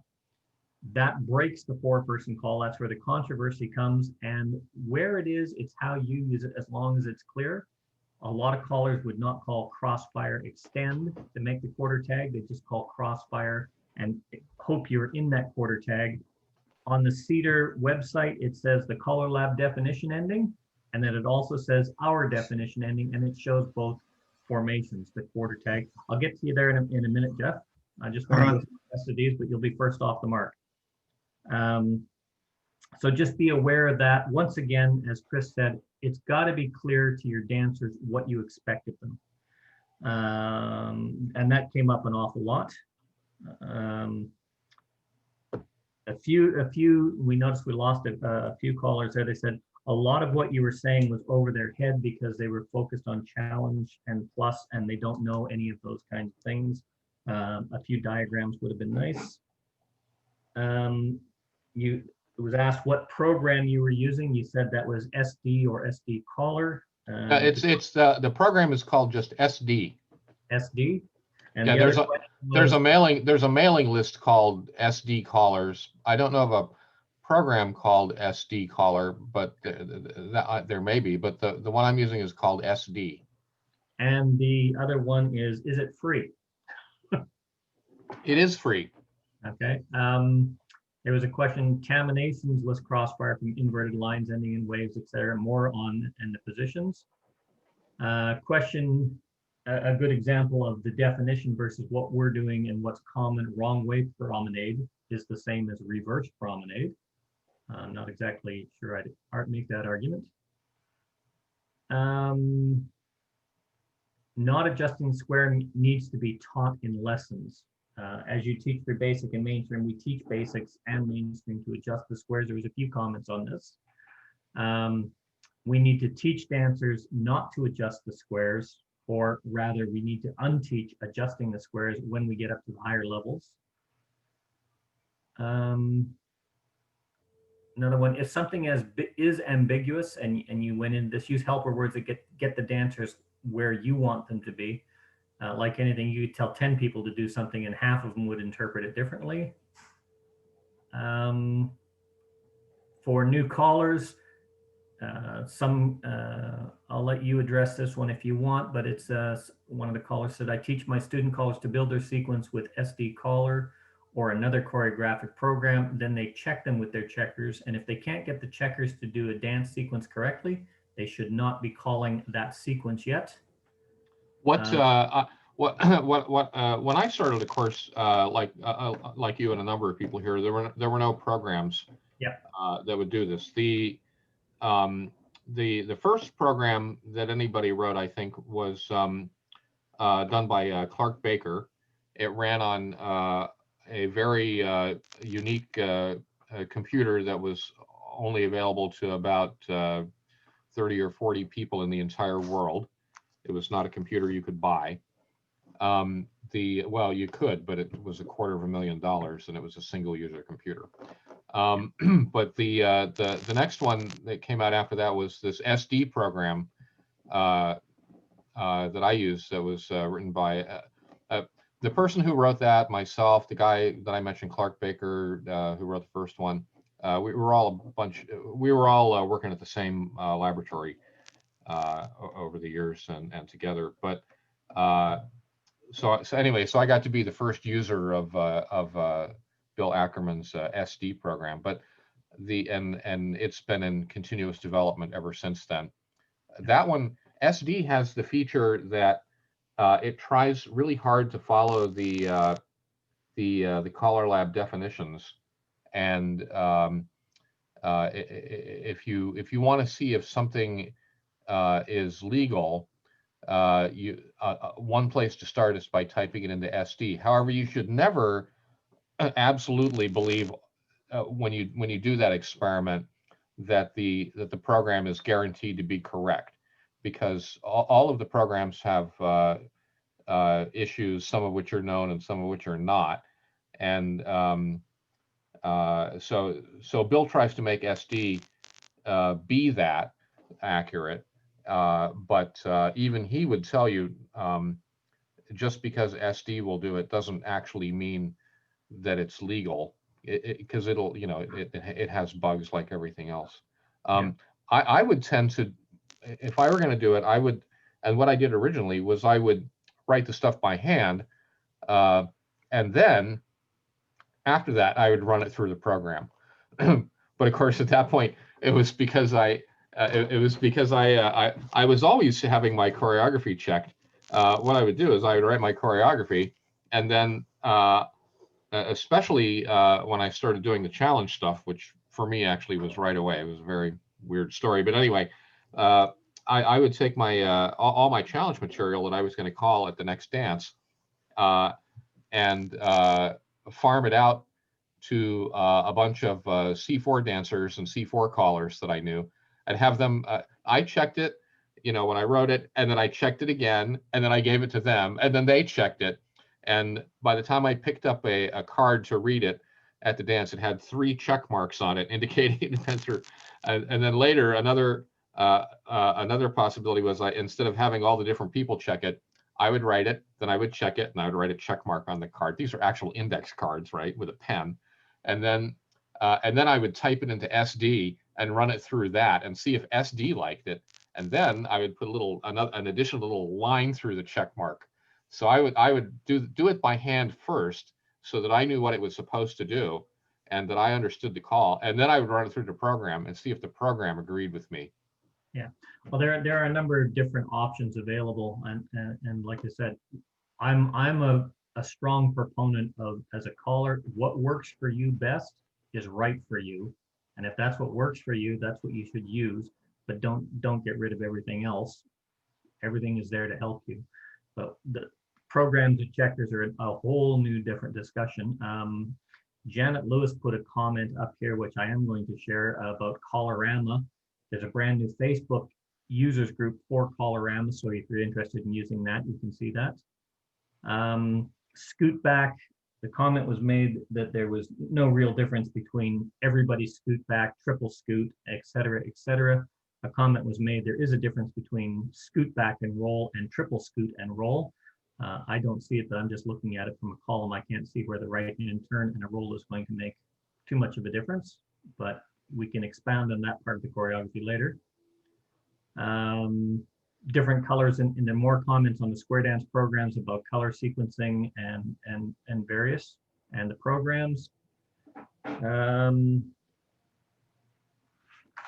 That's pretty much it. There was a lot of material. There was a lot of controversy raised. And now Jeff Seidel from Adelaide, you had the hand up first on the questions. You got to unmute yourself, Jeff. Yeah, just CrossFire. I've used it from Facing Diamonds, which gives you a T-bone. I'm just wondering what you'd like to comment on that. Oh, that's a totally standard accepted usage of the call. Yeah. Yeah, that's been recognized by the ARC as well. Yep.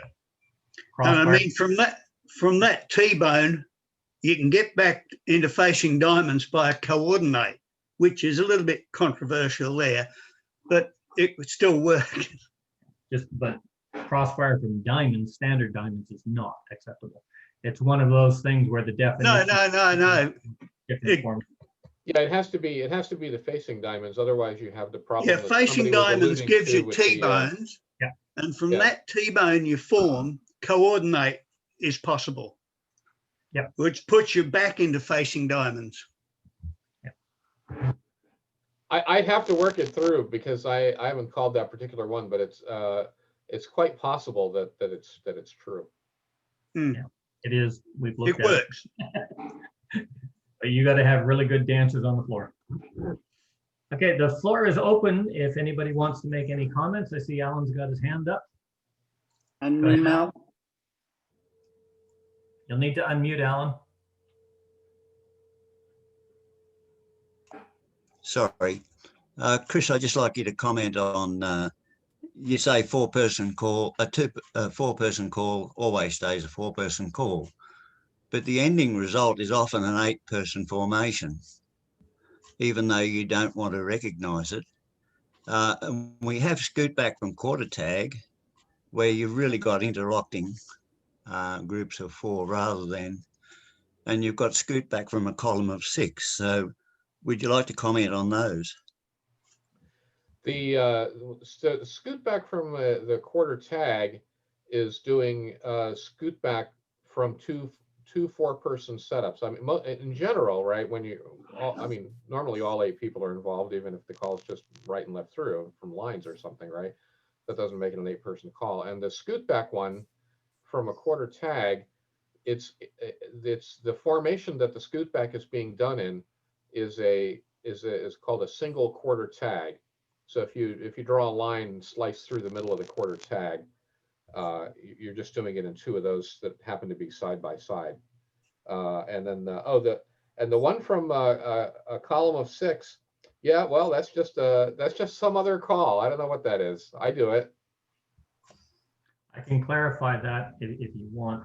If you said grand scoot back from the column of 6, I'd even like it better. But no, what you would be doing is saying in your column of 6, the same as you would be saying, in your column of 5 or in your wave of 3 swing through. That's a clarification. It's along the line of everybody, and you are correct when it doesn't say a quarter tag. Your starting formation is defined as a single quarter tag, which still makes that scoot back a split movement. The problem I have with saying a single quarter tag, which is a mini wave between 2 facing dancers, when you have that, your ending formation has you working with, brings you to an 8-person formation or a 4-person formation and a couple. That doesn't change the split. That doesn't change it being a 4-person movement. What does change it to the next, be it an 8, a 2, a 4, or a 6, is whatever the next call is what's going to define what the next formation is. So a single quarter tag, even though it is a quarter tag, is still done as a 4-person movement. So it is technically still 4. And when you do a column of 6, you say column of 6, scoot back. Yeah, the single, in case it wasn't totally clear, I think we're saying the same thing. The single quarter tag scoot back just ends in a single 3/4 tag scoot back. And if you put 2 of those next to each other, of course that looks like a 3/4 tag. Yeah, and that's where the problem is, Chris. And what has happened now is in 2020, it used to say single quarter tag. Now it says quarter tag, which is an 8-person formation, and your starting formation says quarter tag, single quarter tag, and your ending formation, I believe, says it should say either a box circulate, a 3/4 tag, or a single 3/4 tag. So in that case, that's where the controversy lies, is because scoot back, which was defined as a 4-person by the starting formation, now has a starting formation which is an 8-person formation, and that throws the whole thing into question. Right. So this is where we get into the thing about is this a technical document or a political document or what? I'm pretty sure. Now, I was not involved at all, so I'm just making this up out of thin air. But I'm sure that what's going on there is that somebody said, we don't use or recognize, and most people don't understand if you say single 3/4 tag. We don't know what that means. What is this single thing? We're not allowed to call single quarter tag things that's some damn challenge thing. So we don't want to hear about that. And so rather than clarifying somewhere in the documents to just say, look, if you put 2 of these single guys together, that equals exactly the full up one. So a single quarter tag next to a single quarter tag is a quarter tag, or a quarter tag, if you split it in half, is a single. And there's no controversy, or shouldn't be any big deal even about that. But rather than fix that up, they went into the definitions and said, we'll just put in here that it says quarter tag so we don't confuse people. Yep. And the unfortunate thing is, because they've labeled it that way, now it confuses people. Can I just add a further sort of subjective thing too? If you have, as we all call, the ends of a wave fold, which we call a Z formation, then presumably you could do a scoot back from there, and you should also be able to extend from there as well. Yeah, a Z is just a distorted box. You can do any box calls in a Z. Now, that's not kosher to call that at a level where they don't know Z's. Plus, the only thing you're really allowed to call from a Z is peel the top.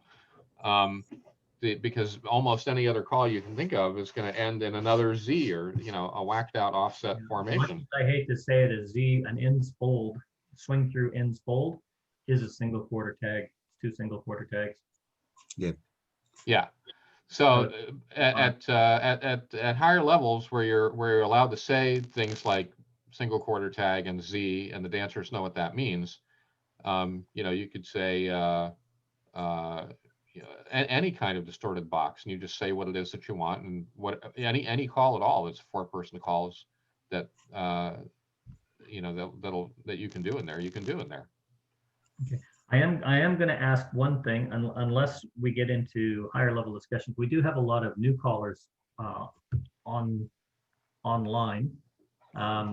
We talk about the bringing down of some of the concepts from challenge and what you can and can't do in that. The Z formation is quite common at the mainstream program, but some of the concepts that we're talking about are challenge concepts or A2 concepts. I personally don't call above A1, so I get lost in some of these discussions. And I know some of the new callers have voiced that opinion that it's a bit too technical for them because they don't understand what you're talking about sometimes. But if you are going to bring that up, no problem with it in the discussion after, but explain what it is you're actually saying so the new callers can follow along. Mike, you had a comment in there, I believe, Mike Sikorsky. Yeah, I just want to back Chris on this, because this has happened where people will come to learn advanced from me, and they've learned bad habits. I know a guy, for instance, that was teaching the ends of load the boat, as the first part is the ends pass through, the second part is they trade. And that's not the definition of load the boat. And I was doing a workshop at the Indio Festival. I mean, we had like 60 squares on the floor, and they came up afterwards and said, "We don't get it," because I was telling the ends to go 1.5.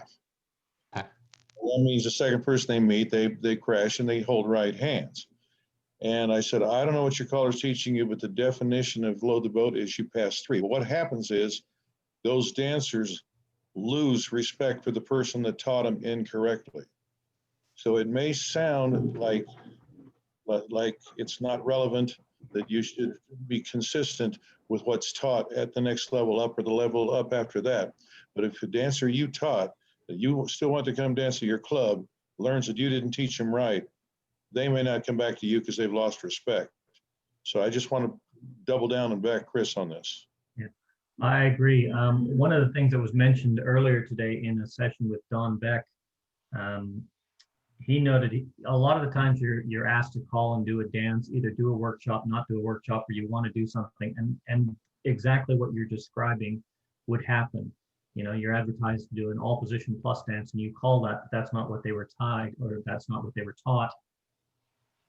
Rather than workshop it, rather than go through it, rather than make them lose respect for the caller, drop that out of the program that you had prepared, because a good caller can make a good program dropping a movement or two, and then off to the side, contact that other caller. And then if they say, "Oh, can you walk us through that?" So no, but you should ask your caller and contact that other caller diplomatically. The worst thing that we can do as callers is make other callers look bad. We do that well enough on our own.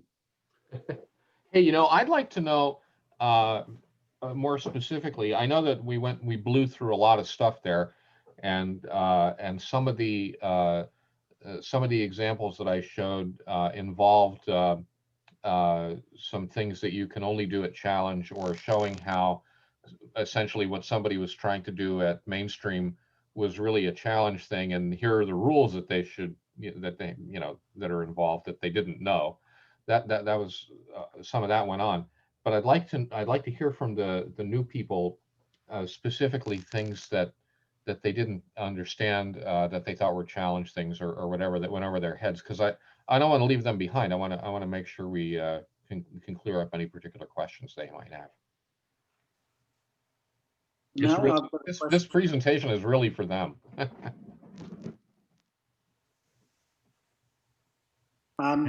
Mel? Go ahead, Howard. Yeah. Chris, you mentioned in the CrossFire with lines facing out that you think it's wrong and therefore you don't teach it. No. I do teach it. I don't call it. When I'm teaching, I make sure I tell them. I say, look, here's another position that you could do crossfire from. Not everybody. I'll tell them. I'll just say, not everybody believes this, but you're going to see it because some callers do it, and here's how it goes. And I show them how it goes, and I make sure they can do it. But when I'm out calling a dance outside of my class, I just don't do it. Yeah, I can add on to that if I may. Part of that, teaching a crossfire from lines facing out, the controversy is not teaching or using crossfire from lines facing out. The controversy is the ending position. Do they end in a quarter tag or do they end in double pass through? The best advice I was ever given was after you use a crossfire from that, set up your choreography so that you follow it with something like a swing through or something that is an ocean wave movement. That way they can either step to a wave and do it like a center spin the top or a swing through, and nobody's going to be the wiser. Yep, that's certainly a strategy for doing that. I really encourage people to look at those links, especially that second link that's in there, that sort of explains the entire controversy and all the ramifications. Yeah, I did put that in the chat.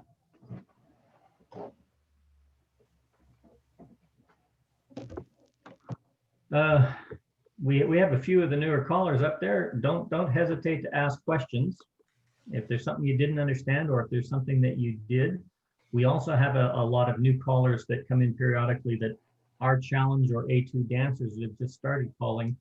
This is where this is where this session actually came from, is dancers that dance at that level don't understand why when they call stuff at basic and mainstream that they can dance on the floor, why it doesn't work. And it's usually because like heads pass through lead right is more of a challenge concept than a basic mainstream concept, and most basic mainstream dancers don't have it. So if you've had situations, share them. If you have questions, share them. Chris is giving his time.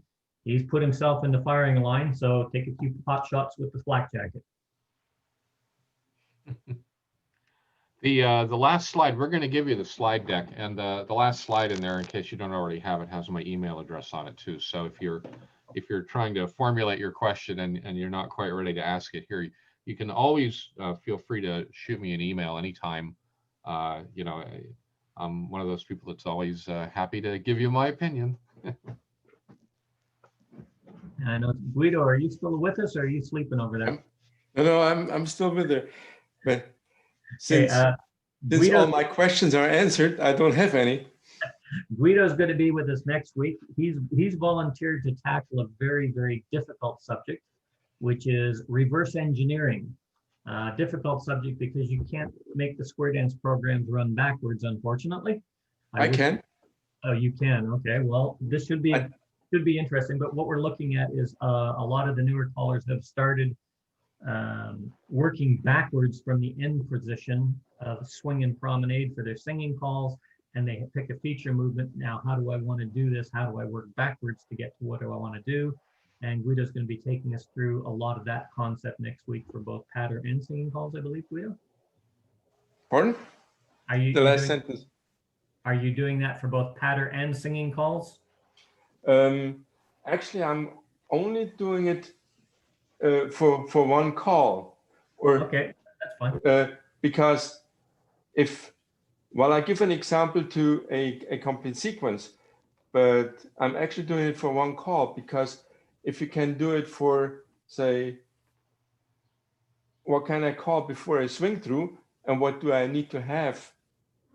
Okay. Or if you go back to the August edition of Behind the Mic, where I had the spin chain through, half of a spin chain through and 3/4 of a spin chain through, I had to back up from where I wanted to be to go to an element left or right and left grand. I need to go back up and see what do I have so I can get to the proper information. Or about learning the process rather than the actual sequence. if I have it done for one call, I can apply the same principle as I do it for another call and do it for another call, and so I can go back an entire sequence.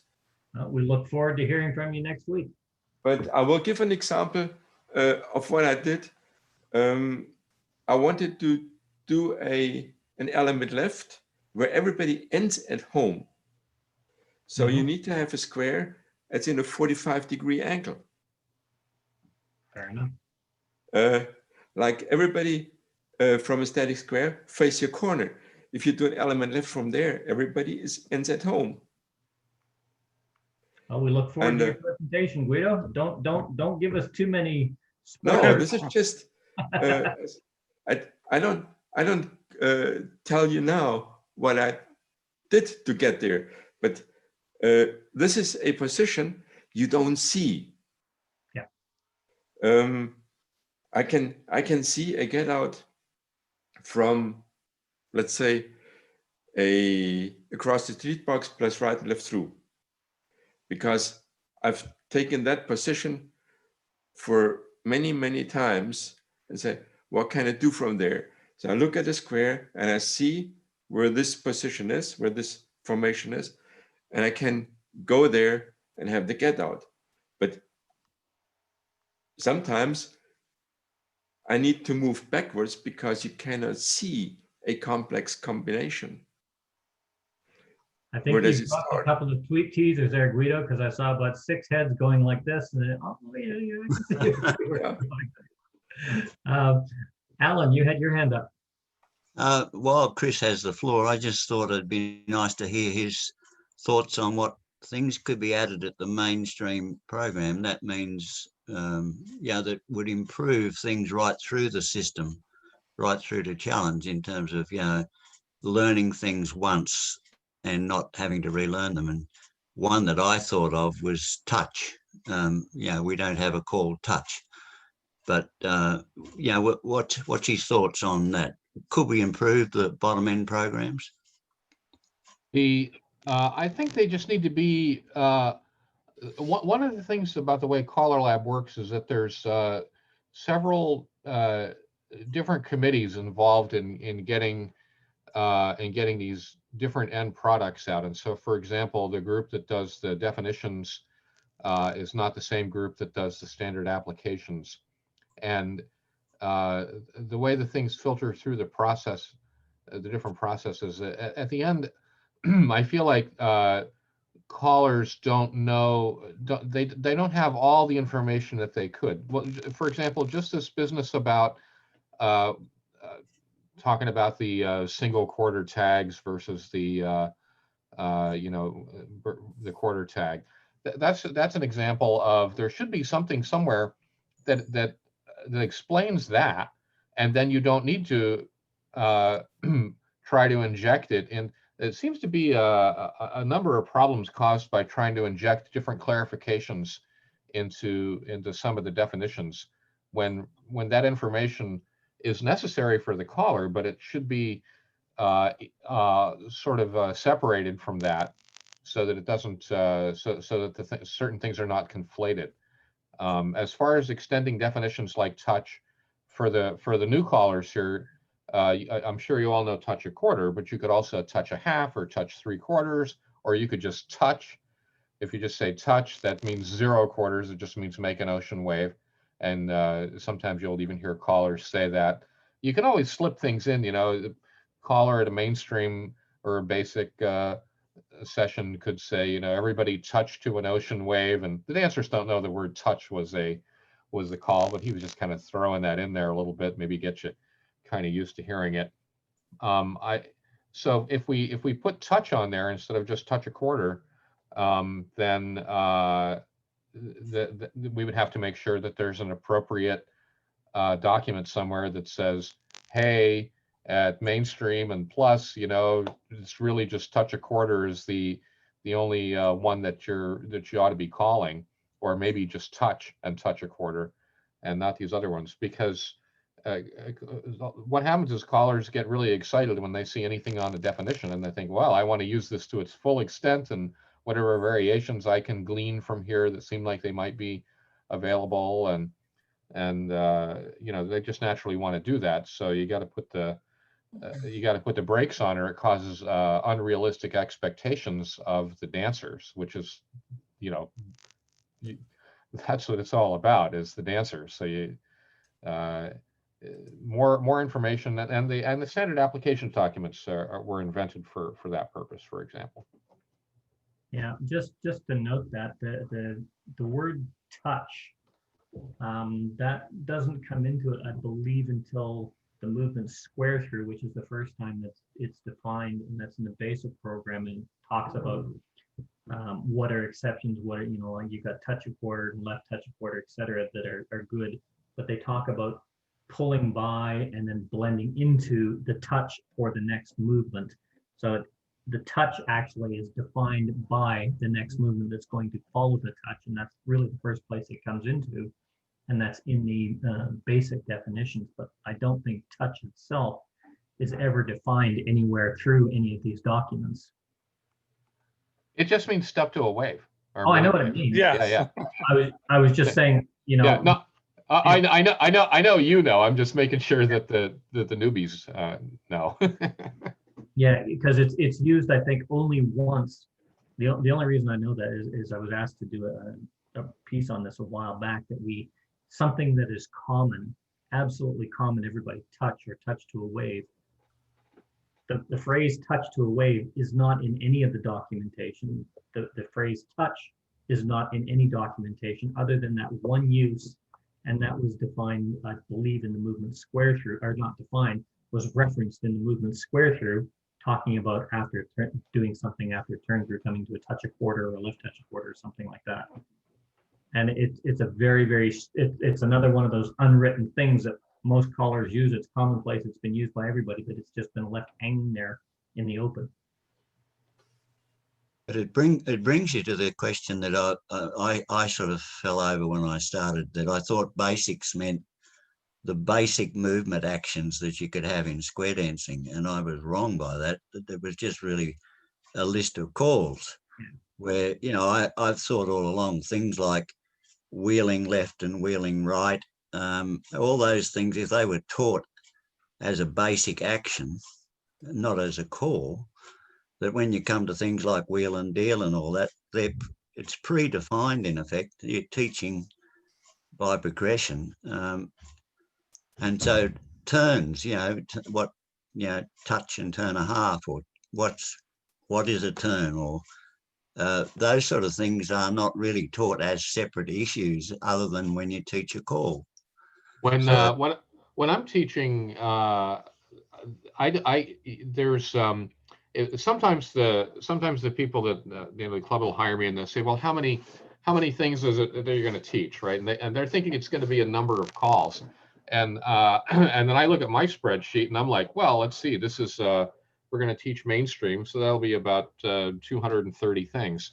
I don't remember the exact number, but it's much larger than they were thinking, because exactly what you're saying, there are all these fundamental movements of and the touching and turning. Of course, turning in general is one of the hardest things. That's why all the 3/4 turn related things are so hard. And when I'm teaching people, when I'm teaching beginners, I do play around and just show them some wheeling type actions, and say there's going to be a bunch of calls that do stuff like this, and just kind of show them that in a free form way before we actually get into it. But yeah, there's lots and lots of elements of things that are not broken out as separate calls or separate definitions. And so when you're creating your teaching program, you have to kind of look at this and say, well, what are you have to figure it out yourself. What are the different elements that I'm going to need, in what order, and how might I introduce them?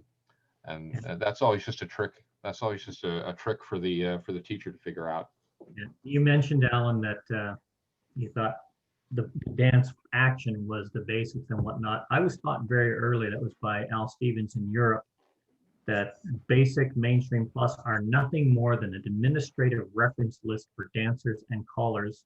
And you could say the basic program, saying that the mainstream, or saying the plus program, is exactly the same as saying the basic, or we're going to have an open dance, the Color Lab list, movements 1 through 12. That's it. That's all it is an administrative list so that everybody has a reference of what they should be able to do and what they can do and what the limitations are. They're not badges of quality or anything else. It's just an administrative list. I want to leave that there. Ed, you had your hand up. Well, one was when he said before was about the touch to a wave. And I said, well, we do have that. It's called step to a wave. Yeah, And yeah. the other way to look at the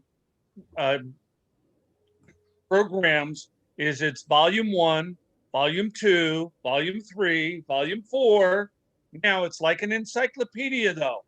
It's going to be rewritten, and some things will be added and some things will be taken out.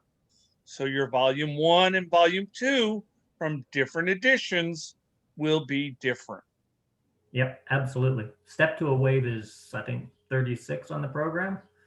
But when you look at that, it wasn't about step to a wave. It was about just that specific word touch.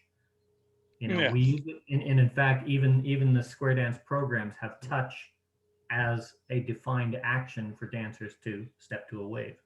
Well, you know, something, I'm just going to throw this in here because some of the new people might not realize this, but following up on the volume idea of the list, yeah, absolutely. And the other thing is that not only is it not that the basic list has got the basic fundamental moves on it, although of course it has a lot of things.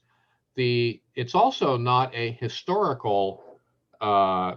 It's also not a historical record. So the things that are on the higher level lists are not there because they came necessarily later than things that are on the lower level lists, right? The calls move around. Things that were, I mean, originally, of course, calls start out on no list, and then sometimes they get added to a list, and then they get moved around. One of the most basic calls from old-timey calls from before there was even our modern square dancing is cross trail through. And that used to be whatever it was, basic or mainstream, and now it's off. I think it's on A1 or something, or it's gone, I forget. So they're not even, it's not that the ones, some of the calls that are on the higher level lists are harder, and some of them are not. And time-wise, some of them on the higher level lists are older calls, and so it's really is just almost arbitrary, grouping of the things, and yeah, it's just volume 1, volume 2.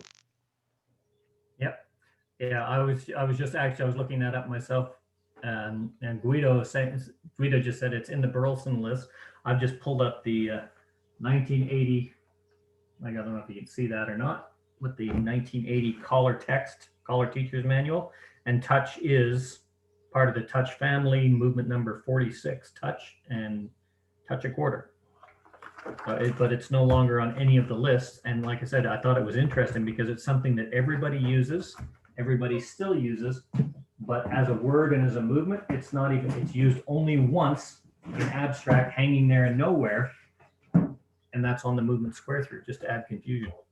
There is something that changes, of course, as you go up the levels, which is that first of all, you get more rules, not fewer, and the other thing is that the expectation of what the dancers can do, which a lot of which has to do with how many of these rules they've internalized from examples or from actually knowing them, what they're allowed to do. So different things with do your part, and stuff that can they do the calls from all the positions and whatever. Now that's in the United States, that's very theoretical because we graduate people too early and rush them through stuff too much as a rule. The Europeans, from what I have been able to glean, are much stricter about this.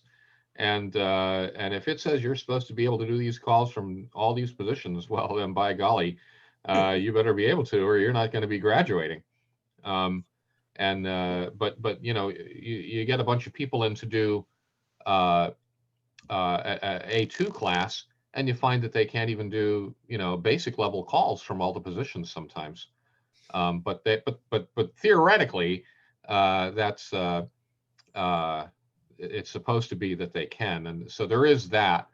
But in terms of the calls themselves, I think the most complicated call that there is, well, just to pick a metric, would be, say, chain reaction. There aren't any calls that are more complicated than that. That's a call on the A1 list, and it's got people flying all over the creation.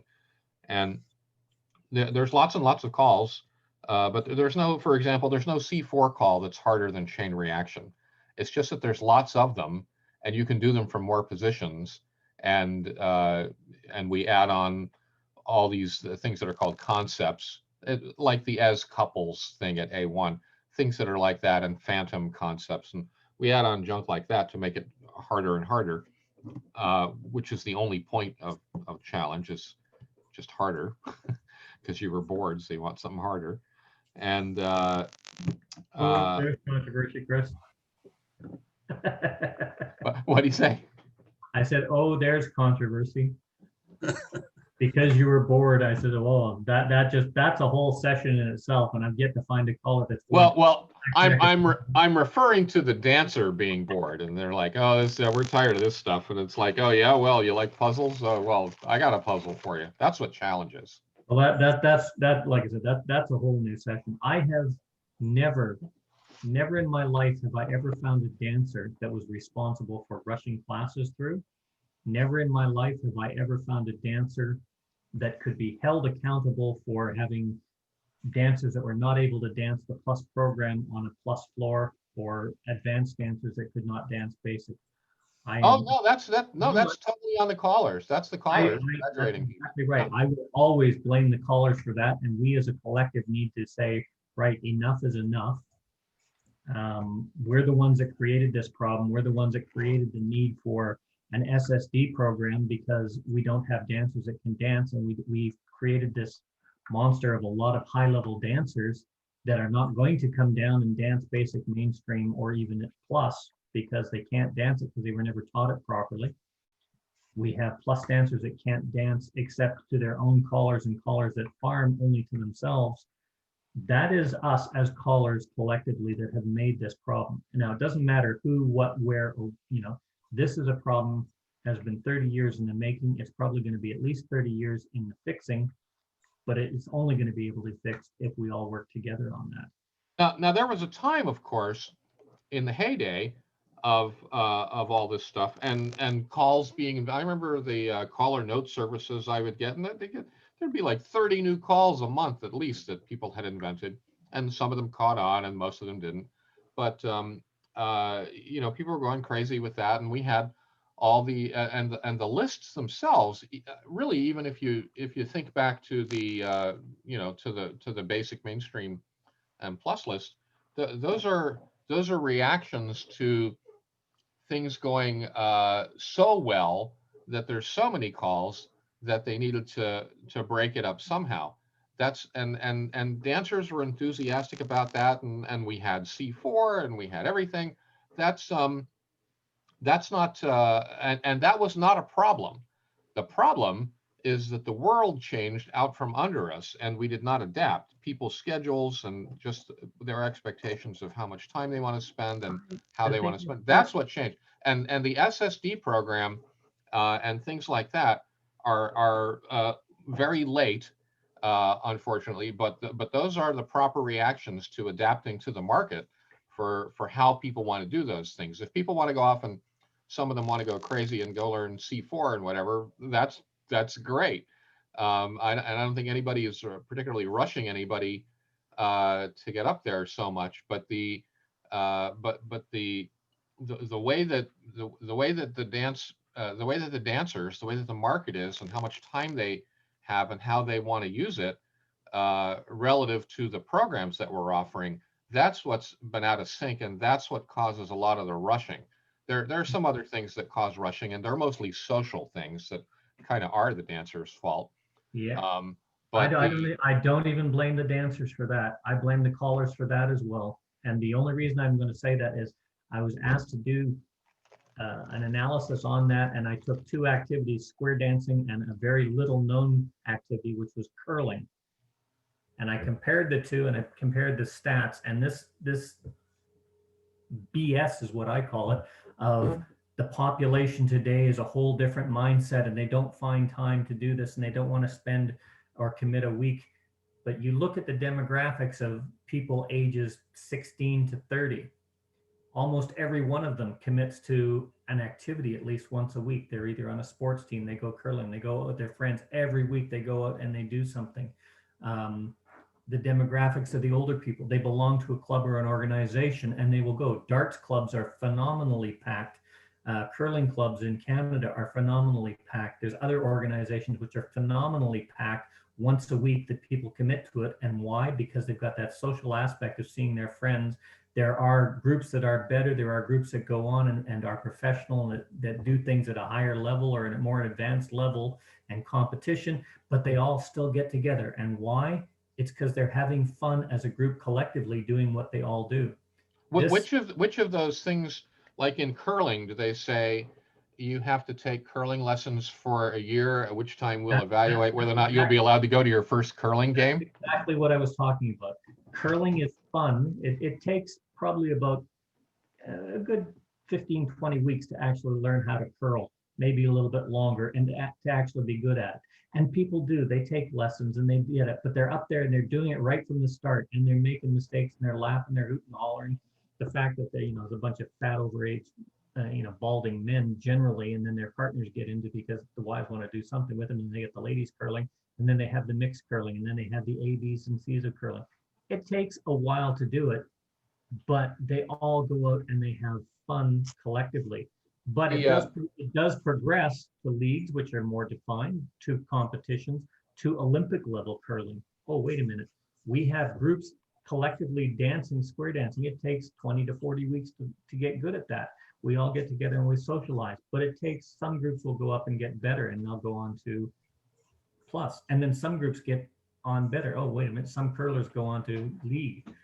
Some go My experience in the US with other kinds of dancing that I teach, not square dancing, is that you can get people in general to sign up for an activity like that, and the lesson, the length of the lessons that they expect is they expect 1 hour a week for 6 weeks, and you're lucky if they'll be able to actually, with all of their various commitments and whatnot, be able to make it to all 6 weeks.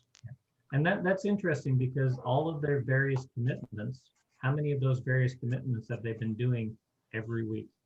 It's not a matter of commit. If people have an activity that they know, that they love, that they want to do, that they entertain themselves, and that they socialize well with a group of their peers, they find the time. It's like, wives have this absolutely fantastic. Wives are able, at least my wife anyway, my wife is able to, she gets out, she cuts the lawn, she does the grass, she does everything, she cooks the meals, and she takes the dogs for the walks. She did all this while she was working. She made the time to do everything. Men, we don't clean up our offices. Oh, I just didn't have time. Well, no, we had lots of time. We just didn't make the time because it's something we didn't want to do, because it's something that involved us doing something. But as I said, this is a whole different. I don't know. There might be a cultural difference, but all the people I'm talking about, the wives are not really doing cooking and cleaning and whatever. They're working full time, 60 hours a week, just like the guys. Yeah, I'm probably not the best example, but I was using mine in particular, and in this particular one, she does it because she makes the time, because it's something that she enjoys doing. I hate doing housework. She enjoys doing housework, and yet I do it when I can. I help out, but it's something with any other kind of activity. If you enjoy it, you'll find the time. If there's a social component that you really enjoy doing it, you find the time to make it happen. And all of these people, I did this with a few groups back in Canada. It says, oh, we don't have time to do this. Our lives are so busy. What do you do? Oh, well, I've got darts on Wednesday. Oh, how long have you playing darts? Oh, the last 10 years. Oh, wait a minute. So you go out every Wednesday night and you play darts. Are you getting any better? Oh, yeah, well, they want me to join the league, but I'm just rather have fun. Well, when you join the league, what do you do? Oh, we have, practice sessions and all these other kinds of things. And, if you get good enough in about a year, you can actually get into this tournament, and you can go here, and then you can go up to the levels. oh, wait a minute, doesn't that sound a lot like square dancing? We've lost the ability to make square dancing attractive and fun at those lower levels, to bring them in, have them fun, let them get better at their own pace, but have fun doing it and just come and socialize. That is a big problem. And if we could sell that and bottle that, what they do for darts or curling or any of these other activities, we'd be a lot better off. But Darts was where I am. Darts and bowling and all those things are suffering the exact same problems as square dancing, and they're all dying out. And that's because why? Because people are running around working, and very often one or both of them will have to work late tonight and won't be able to go to do they're not out doing fun things. No, that's not what's going on. They're out. You know, somebody's getting sick, somebody's coming in from out of town. I have to work late tonight. When was the last time you and a bunch of friends went to a bowling alley and you couldn't go bowling because, oh, it's booked for the league, it's booked for this, it's booked for that? I don't know, because all the bowling leagues anywhere near me have all shut down. Yeah, because not from COVID, not from COVID. Before that. I think Ed would like to say something. Yes.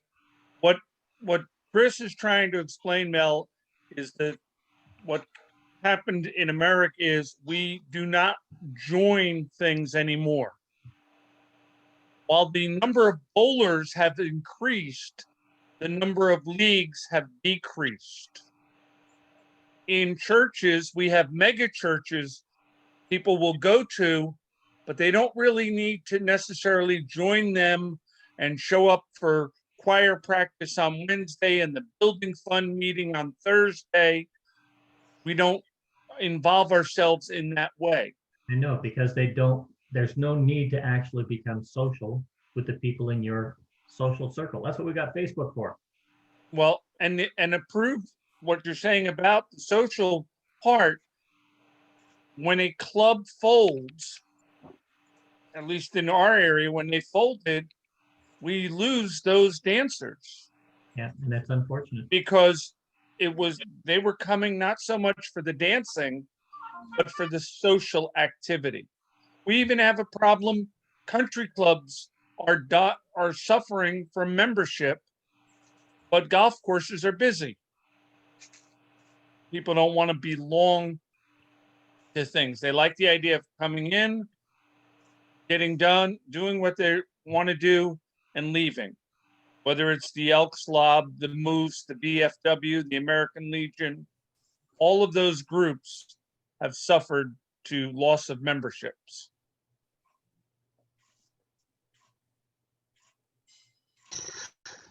Mel, can I say something? Roz here. It is a different world. Parents and that these days that have got kids, they're more involved with the kids. I know when I was at school, I used to do calisthenics. I wanted to 10-pin bowl. I wasn't allowed to do both. I had to choose which back in my time. Kids these days, they do 3 things, and parents are running them around, taking them to practice, taking them to matches on the weekend. So they're time poor because of that. That's something that didn't happen years ago. I agree. So that has changed, and it has had an impact. And people don't want to commit. Even me, I play table tennis. I could play competition. I have filled in, but I don't want to commit, because if I want to go away for a holiday, I don't want to feel obligated that I have to stay. So a lot of people are like that. They like their freedom, and they don't want to spend 12 months learning. A lot of them just learn something and they've got a bucket list, and they go, right, I've learnt square dancing, on to the next thing. Yeah, so it is a hard world, and it has impacted. Yeah, my question is, kids today don't want to commit. I've got no problem with that. People don't want to commit to square dancing. I have no problem with that. They've got no time to do that. Yet kids today, my kids, they're in NRL football, or rugby, as most people would call it. They play soccer, they play basketball. The 2 of them play tennis. They're doing that where's the room for square dancing? Well, wait a minute. They made a choice. They're doing something that's there. Square dancing is not a popular choice. Why is it not a popular choice? And a few of you hit the nail on the head. it takes so long to learn and get good before you can actually get out and enjoy it. How many of you have ever experienced that? Oh yeah, I'm so glad you come to dancing. I can't wait till you get to plus where you can come up to the fun level. You hear that comment all the time from dancers. That's a very common thing. It's been reiterated here 100 times in the States. Oh, plus is the fun level. I've heard it done a few times. Well, that's not dancers. That's not people not committing to an activity. That's we as callers creating an activity that they don't want to commit to. And this is where I'm getting at.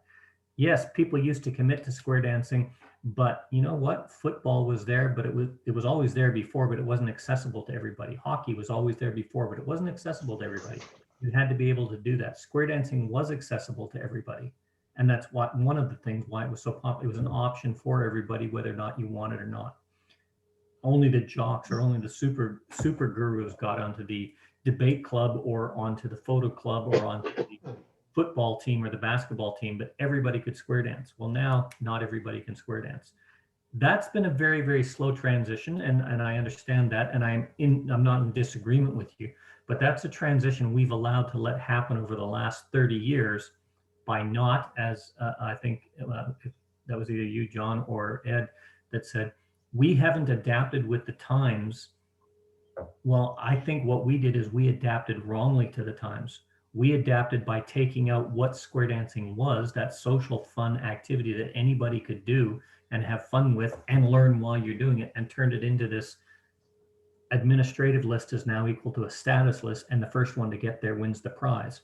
And once you got there, well, you can't go anywhere else because you can't go down and enjoy it because you can't do it. You can't go up and do it because you got to commit to more time. So yeah, as you said, I've ticked the box. I've got to go off and do something else. It's an unfortunate thing. SSD, I'm still sitting on the fence as SSD, but the idea behind it, let's get everybody in where they can dance, learn quickly, have a good time, and create a venue where they can do it, and then progressively learn. SSD is not a way to restart square dancing as it is. SSD is a way to get people getting together, having fun, to sell the activity and the idea of getting together and dancing, having fun collectively. Where it goes from there is entirely up to us. We've got a chance to reinvent the wheel. Let's do it properly this time. Betsy, you're very, very quiet today. Hi, Betsy. I see you hiding there. I was unmuting myself. I'm keeping my mouth shut. I'll go on. I know you have to have an opinion on this. Well, we had a very good program that was put together called the Condensed Teaching Order. I think a little before SSD. Mm-hmm. While Jerry Story was promoting more the ABC program, Tim Mariner, I think Bill Harrison worked on the Condensed Teaching Order, and it's a whole information is on Caller Lab, and I've been using that for my home club, which is a quote mainstream club, and I say quote because of several conditions. I call this club with another friend, Dan, and Dan and I alternate, and we teach, and this particular group it started on a university campus. It's left campus like 20 years ago or more, probably 30 years ago. But the people who were there in the 90s when we left campus they were starting their families, they were starting their careers. They did not have a second night for lessons. So we ended up adapting after a hiatus of lessons. We ended up adapting to doing lessons an hour before the dance, and the dance is first and third Sunday afternoons. Okay? So, but what we did was the club is mainstream, but every other tip is wherever the class is. And we invite them to stay after the first hour of lessons and join the group. And everybody bought into it. We were using the Condensed Teaching Order when I got alerted to it, and it seemed to work fine. It wasn't the class tip and it wasn't the club tip. It was the all skate and the mainstream program. And people would stay, and we didn't have a great number of people in lessons, but we had a great retention because they felt a part of the group right away. If I'm correct in assuming, if I remember correctly, you were alternating tips wherever your group was, wherever your class was. Even if you only had one class dancer stayed, you still alternated tips. Yes. So that person could dance, and everybody had a good time. That's what. Yes. That's what. And we were making it work. And then recently, and we didn't always graduate people on time. We were out of sync with the local association because we only meet twice a month.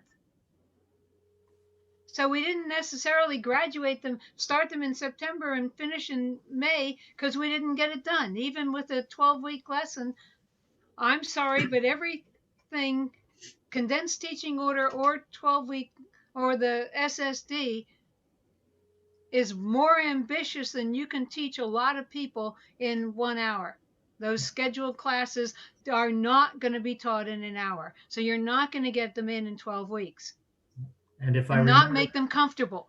If I remember from my conversations with you when you were over here, when you're doing that, you also got a lot of visitors from other clubs would come to your alternating tip dances because they had a good time. Yeah, they would come to they would come when they had reached mainstream, since we're quote a mainstream club, they would come out and practice with us and dance with us. And sometimes we helped them to get a little better on certain calls. We'd workshop a call if they were having trouble with it.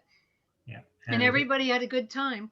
And a lot of the mainstream dancers didn't go to other mainstream clubs because they wanted to come to you because that was their night. They committed. Yeah. Jeff, you had your hand up. Oh, sorry. Go ahead, Betsy. Finish. Let me finish. But recently, there's somebody from the association had been before, just prior to COVID, they had been talking to me about when were we going to graduate people and how are we going to do it and how are we, and I'm like, oh gosh, we've got something working. Don't mess it up. And that's how I felt about it. Yeah. And I want to share a comment. We're talking about the programs and the term levels. I still say, and I know a lot of people who disagree with me, but I still say it's a loaded word and it has been used as a status symbol. Yeah. And somebody who was visiting one time with their club, it was a raid where they, the club comes and visits the other group. They asked me, is there going to be a plus tip? And I thought quickly, and my answer was, no, we dance exclusively mainstream. How much better does it sound to say exclusively mainstream than only mainstream? Yeah. And that took away the status symbol thing. And the person went, oh, okay. And he stayed. He didn't leave right after, when the group visits and raids, they usually have a march around and I think they pin the banner or something. And they put their club pin on the banner as showing they visited. And if somebody's not having a good time when they came out to support the other club's visit, they'll leave right after they march around. Yeah, and there's only one person to blame for that. And they didn't leave.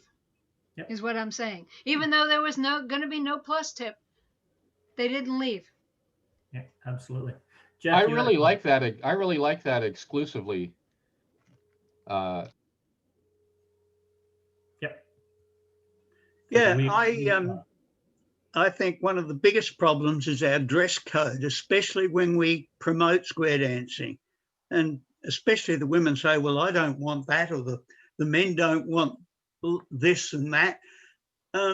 Let them come casual, and especially when we do a demo to promote our dance.